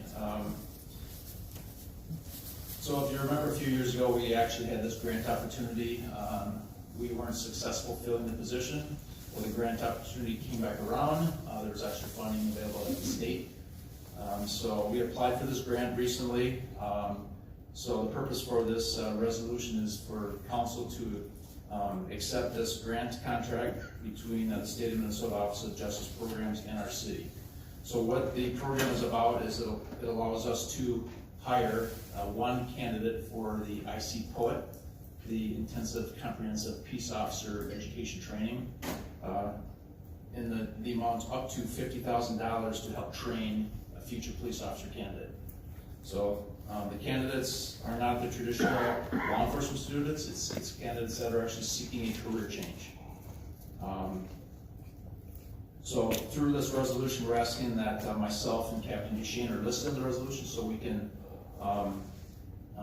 efficiently and effectively administer this grant, as the grant may need some future amendments to, for example, the budget. So if we have to, during the grant budgeting process, we had to itemize where our dollars were gonna fit within the $50,000 we're receiving. Well, if we have to make special adjustments to that based on salaries or tuition or supplies, it allows us to do so, make those amendments necessary without coming back to city council for further resolution on that grant amendment. So I'm just recommending the council approve this grant. It will give us an opportunity to receive $50,000 to help fund a police officer training position. Thank you. Any questions, Chief Munzer? Hearing none, for motion to approve. So moved. Motion by Don to approve, by the second. Second. Second by Dave. Any further discussion? Hearing none, all those in favor signify by saying aye. Aye. Opposed, motion carries. We're now up to resolution 3.2.5, 34-26, memorandum of understanding with the International Union of Operating Engineers, local number 70. And we go to Rachel Voss, our HR director. Good evening. Good evening, or should I say good night? We're getting kind of late. So I'm looking for the approval of our MOU between the City of Owatonna and our IUOE Local 70 labor agreement. So as a result of the wastewater treatment plant expansion, we've identified that we need to clarify and update the job titles in the progression pathway for our wastewater series positions. So these updates reflected required licensure and support an improved career advancement structure, because not everyone just goes into wastewater. And so this would be an outline of the updated Schedule A in the labor agreement. This MOU supplements the existing labor agreement in effect from January 1st, 2025 to December 31st of 2027. The approximate budget impact would be $32,000, and this would all come out of the sewer fund, and staff recommend approval.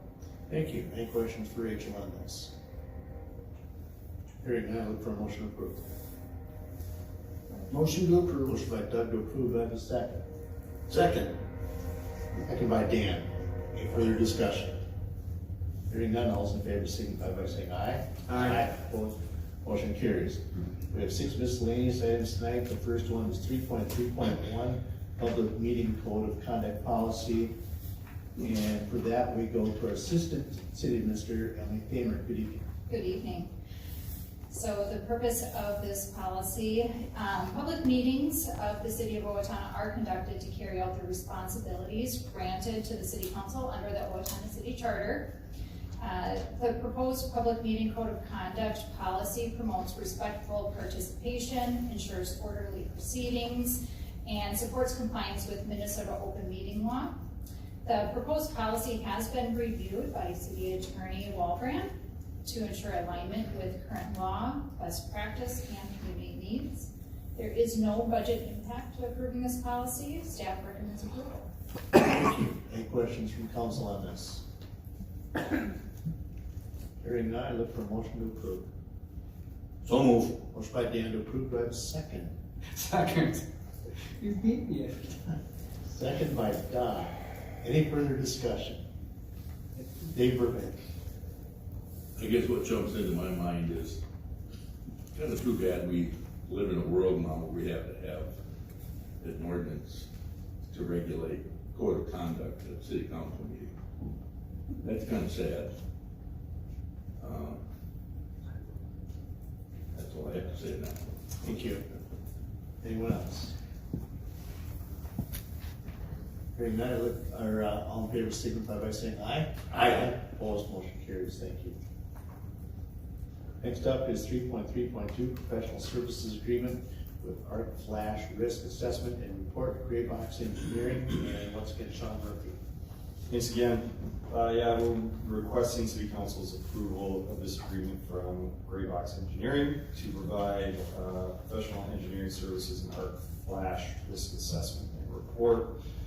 Gray Box will perform the Arc Flash Risk Assessment, which is a formal evaluation of the electrical systems at the wastewater treatment facility to identify hazards, quantify potential energy release, and determine protective measures to ensure worker safety and regulatory compliance.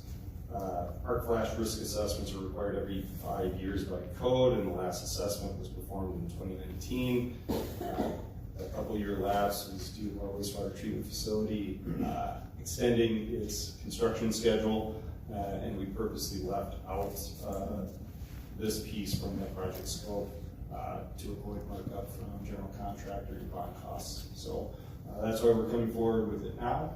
The total is not to exceed $21,960 without prior approval from the city. Costs will be paid by the sanitary sewer fund. The staff recommends approval. Thank you. Any questions for Sean? Doug? What is an arc flash? I'm a civil engineer, not an electrical engineer. Okay, I'll look at it on Google. Any other questions? Hearing none, I look for a motion to approve. So moved. Motion by Dave to approve, do I have a second? Second. Second by Don, any further discussion? Hearing none, all those in favor signify by saying aye. Aye. Opposed, motion carries. And we're gonna go back to Sean for 3.3.3, professional services agreement with the wastewater treatment walls with Greener World Solutions. Thanks again. We're requesting approval of Greener World Solutions quote for coating our digester gallery walls that are in need of painting at our wastewater treatment facility. Maintenance work will address any voids or cracking, steel seams, and caulking joints. Greener World Solutions was the lower quoter, and we've recently used Greener World Solutions for some other coatings throughout the wastewater treatment facility and have had good luck with them in the work that they've performed. The total is not to exceed $124,213 without prior approval from the city, and costs will be paid by the sanitary sewer operating budget. Staff recommends approval. Thank you. Any questions for Sean on this? Doug? None. Any other questions? For being none, I'd look for a motion to approve. Motion to approve. Motion by Doug to approve, by the second. Second. Second by Dan. Any further discussion? All those in favor signify by saying aye. Kevin, I do have a question.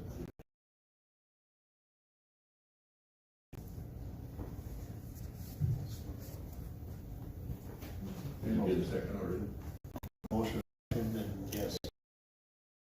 3.4, agreement with 3950 West Bridge Street Lift Station electric panels with integrated process solutions, and once again, Sean. Once again, we're requesting council's approval of this agreement with IPS to provide materials for our 3950 West Bridge Street Lift Station control panel and SCADA integration.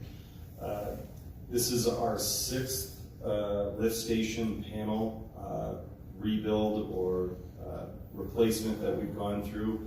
We're systematically going through all of our lift station panels, and we put together a quoting process where IPS was the initial low bidder in providing control panels for all of our lift stations.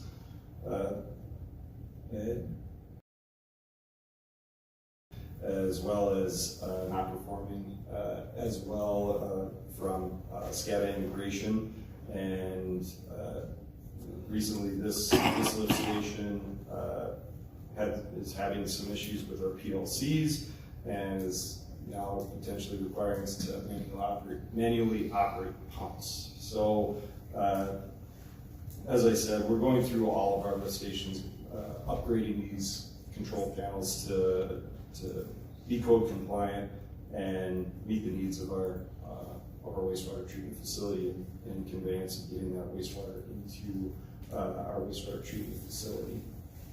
The cost for this lift station control panel is $74,495, and the cost will be paid for our wastewater enterprise fund as a capital improvement. Staff recommends approval. Thank you. Any questions for Sean on this? Brent? How many lift stations do they have left, Mr. Murphy? I believe that will be 12 left, and 2 will be coming before you later this year. It will be 9 after this year. Any other questions?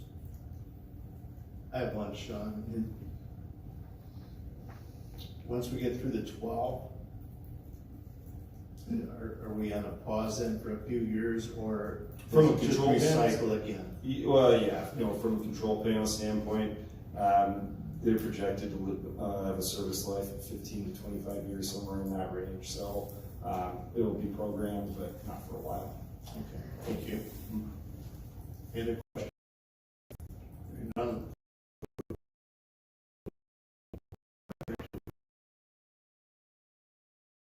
Second by Dave. Any further discussion? Hearing none, all those in favor signify by saying aye. Aye. Opposed, motion carries. One last item for Sean for the 3.3.5 addendum number 2 wastewater treatment agreement with the city of Medford. Thanks again. As I mentioned earlier, when we were going through our sanitary sewer rates ordinance review, our initial agreement with the city of Medford was presented to council and approved on July 1st, but executed on August 8th of 2025. The agreement includes charges and payments condition addendum. And this was a tool that we use so that we didn't have to update the agreement and have it formally signed by both parties every time we adjust rates, which is typically yearly. The process that we have to follow is notifying the city of Medford of the proposed changes and be consistent with the rate increases that we have with our own residents. This year, we had an 8% increase for base charges and volumetric charges for our ratepayers in the city of Owatonna, and that's what's being proposed here in the addendum with Medford. The 8% increase to Medford's rates will increase our revenue in the sanitary sewer fund to cover capital improvement costs, pumping, and wastewater treatment. With that, staff recommends approval. Thank you. Any questions for Sean? Motion to approve. Motion by Doug to approve. Do I have a second? Do I have a second? Second. Second by Dave. Any further discussion? Hearing none, all those in favor signify by saying aye. Aye. Opposed, motion carries. Final miscellaneous item tonight is 3.3.6, professional services agreement, data request consultation with Kennedy Engraving, and we go to Jenna to move that. Thank you. Yeah, the city occasionally engages in professional services to ensure that we meet our deadlines. This engagement letter for our legal services is to help us manage some recent public data requests and petition that we received. And so with that, the rates are outlined in the letter for the attorneys and other staff. And with that, staff would recommend approval. Thank you. Any questions for Jeff? Hearing none, I'd look for a motion to approve. I'm a little confused with this.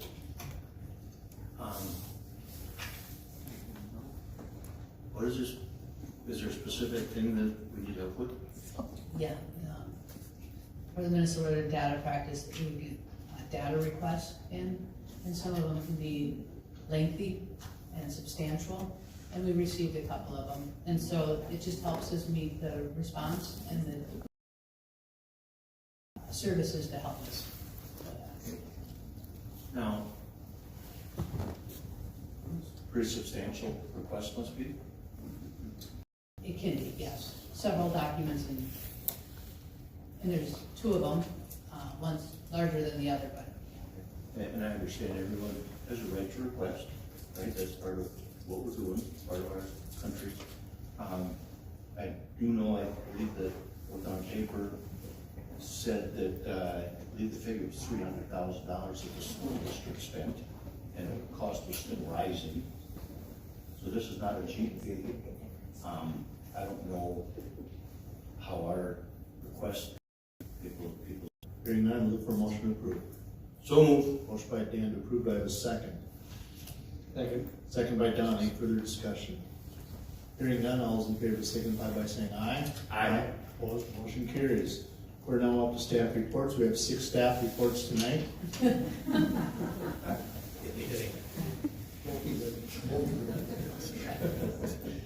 We're now up to public comment. Please limit your comment to 3 minutes.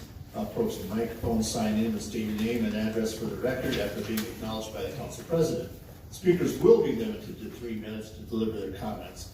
Council Vice President Voss will be timing and hold up a hand after 2 minutes 45 seconds to notify the speaker. They have 15 seconds from reacting comments. City Council will not respond directly to comments in this meeting or take immediate action in response to them. With that, public comment is now open.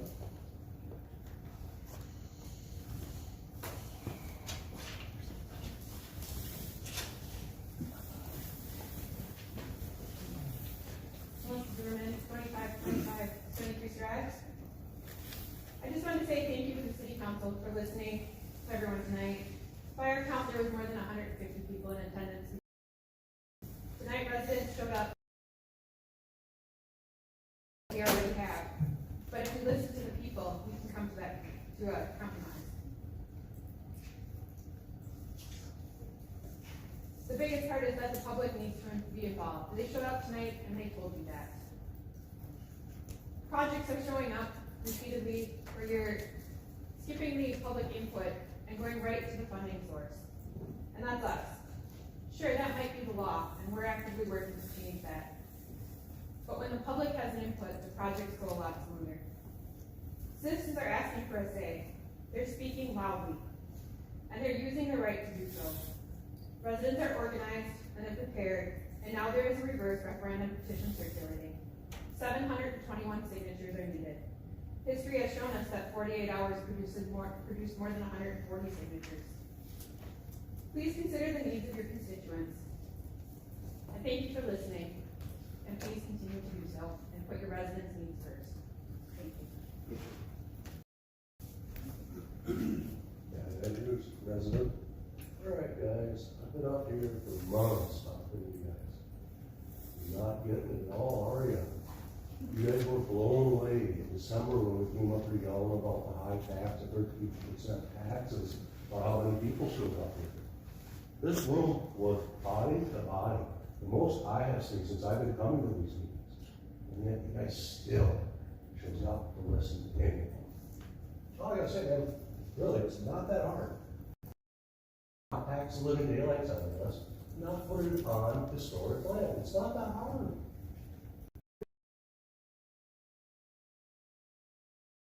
Until that happens, I just don't see it. Thank you. Yes. One thing I forgot to mention a little earlier, I've given suggestions the last couple of months of where it could be. One that somebody mentioned to me recently was an area north of where Joe Hardy's was and waste management, recycling. Behind that, I believe that's city property where they're piling all the brush. Anyway, it's nice flat land. You could build a police station much cheaper there and have it so that you could add on as time goes. That's something to look at as a different place to build it rather than West Hills. Thank you.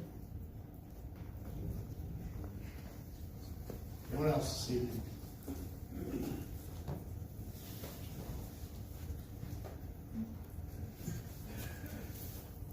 Highway Conference, 716, 13th Street Northeast. In other capital improvement plan, there is news. I'd just like to remind you that the city's only indoor aquatics facility is 112 years old, and it's down for unplanned maintenance right now.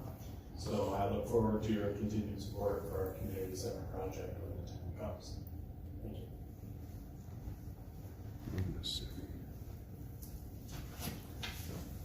Anyone else? Seeing no one approaching, we will close the public comment portion. We're now up to council comment. First up tonight is Councilmember Blau. Nothing to add to that, something to whatever. With your plans and your input, come forward, because if the referendum does not pass or fail, I don't know how you say it, the needs are still there to do something. Cool down. I'd like to come in for an interview. Hey, so however, but we've got to do something. You can't come down to the facilities and see what it's like. We can't do nothing. So folks, come forward. Tell us how we can build these. Tell us how we can keep our first responders safe so they can protect us. Come and help us. However this flip-flops, you know that we'll have meetings. Get on the sites, figure it out. When are they gonna be? You can't just sit there like children saying, feed me, feed me. You guys gotta get involved. You know how to do that. Some of us know how to do that and get involved.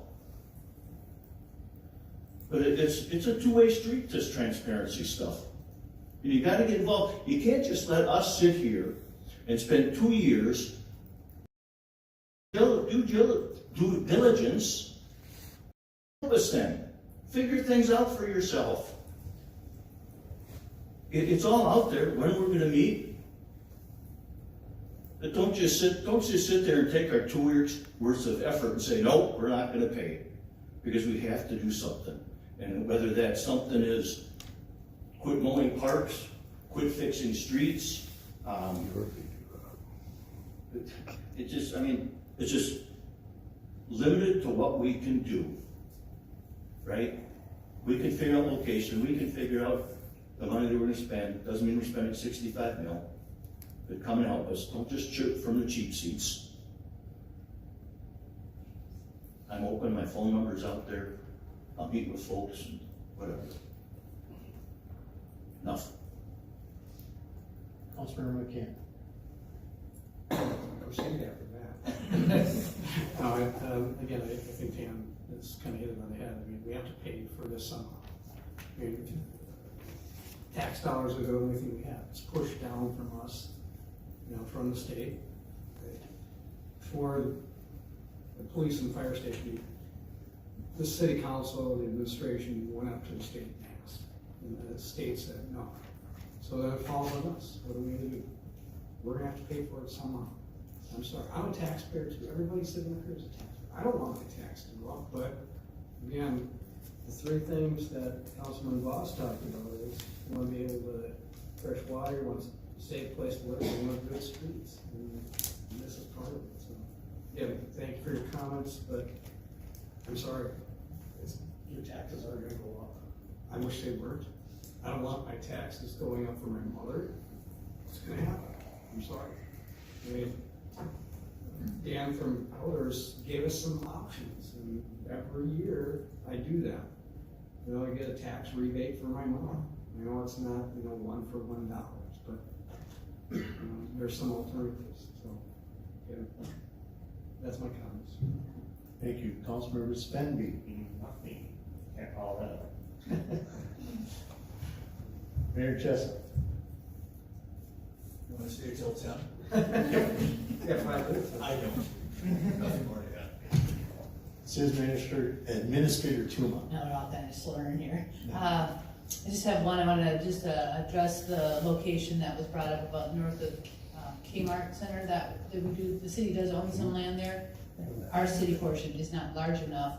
We looked at the additional land next door and that's not for sale or that had an interest in being it. So the site is not big enough for what we were looking at. We looked at probably 13 different sites with 26 different renditions of those sites. And so, again, we did a lot of work on this too.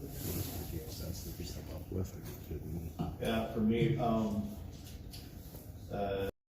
so that is absolutely cannot happen there. There was a question earlier tonight in regards to, we talked about new parks. We did not talk about new parks. There was a study session on park dedication fees or what we do moving forward when we have new developments. There was never any discussion whatsoever about building new parks. No other business before us tonight. Look for a motion to adjourn. All those in favor signify by saying aye. Aye. Opposed? Motion carries. Thank you.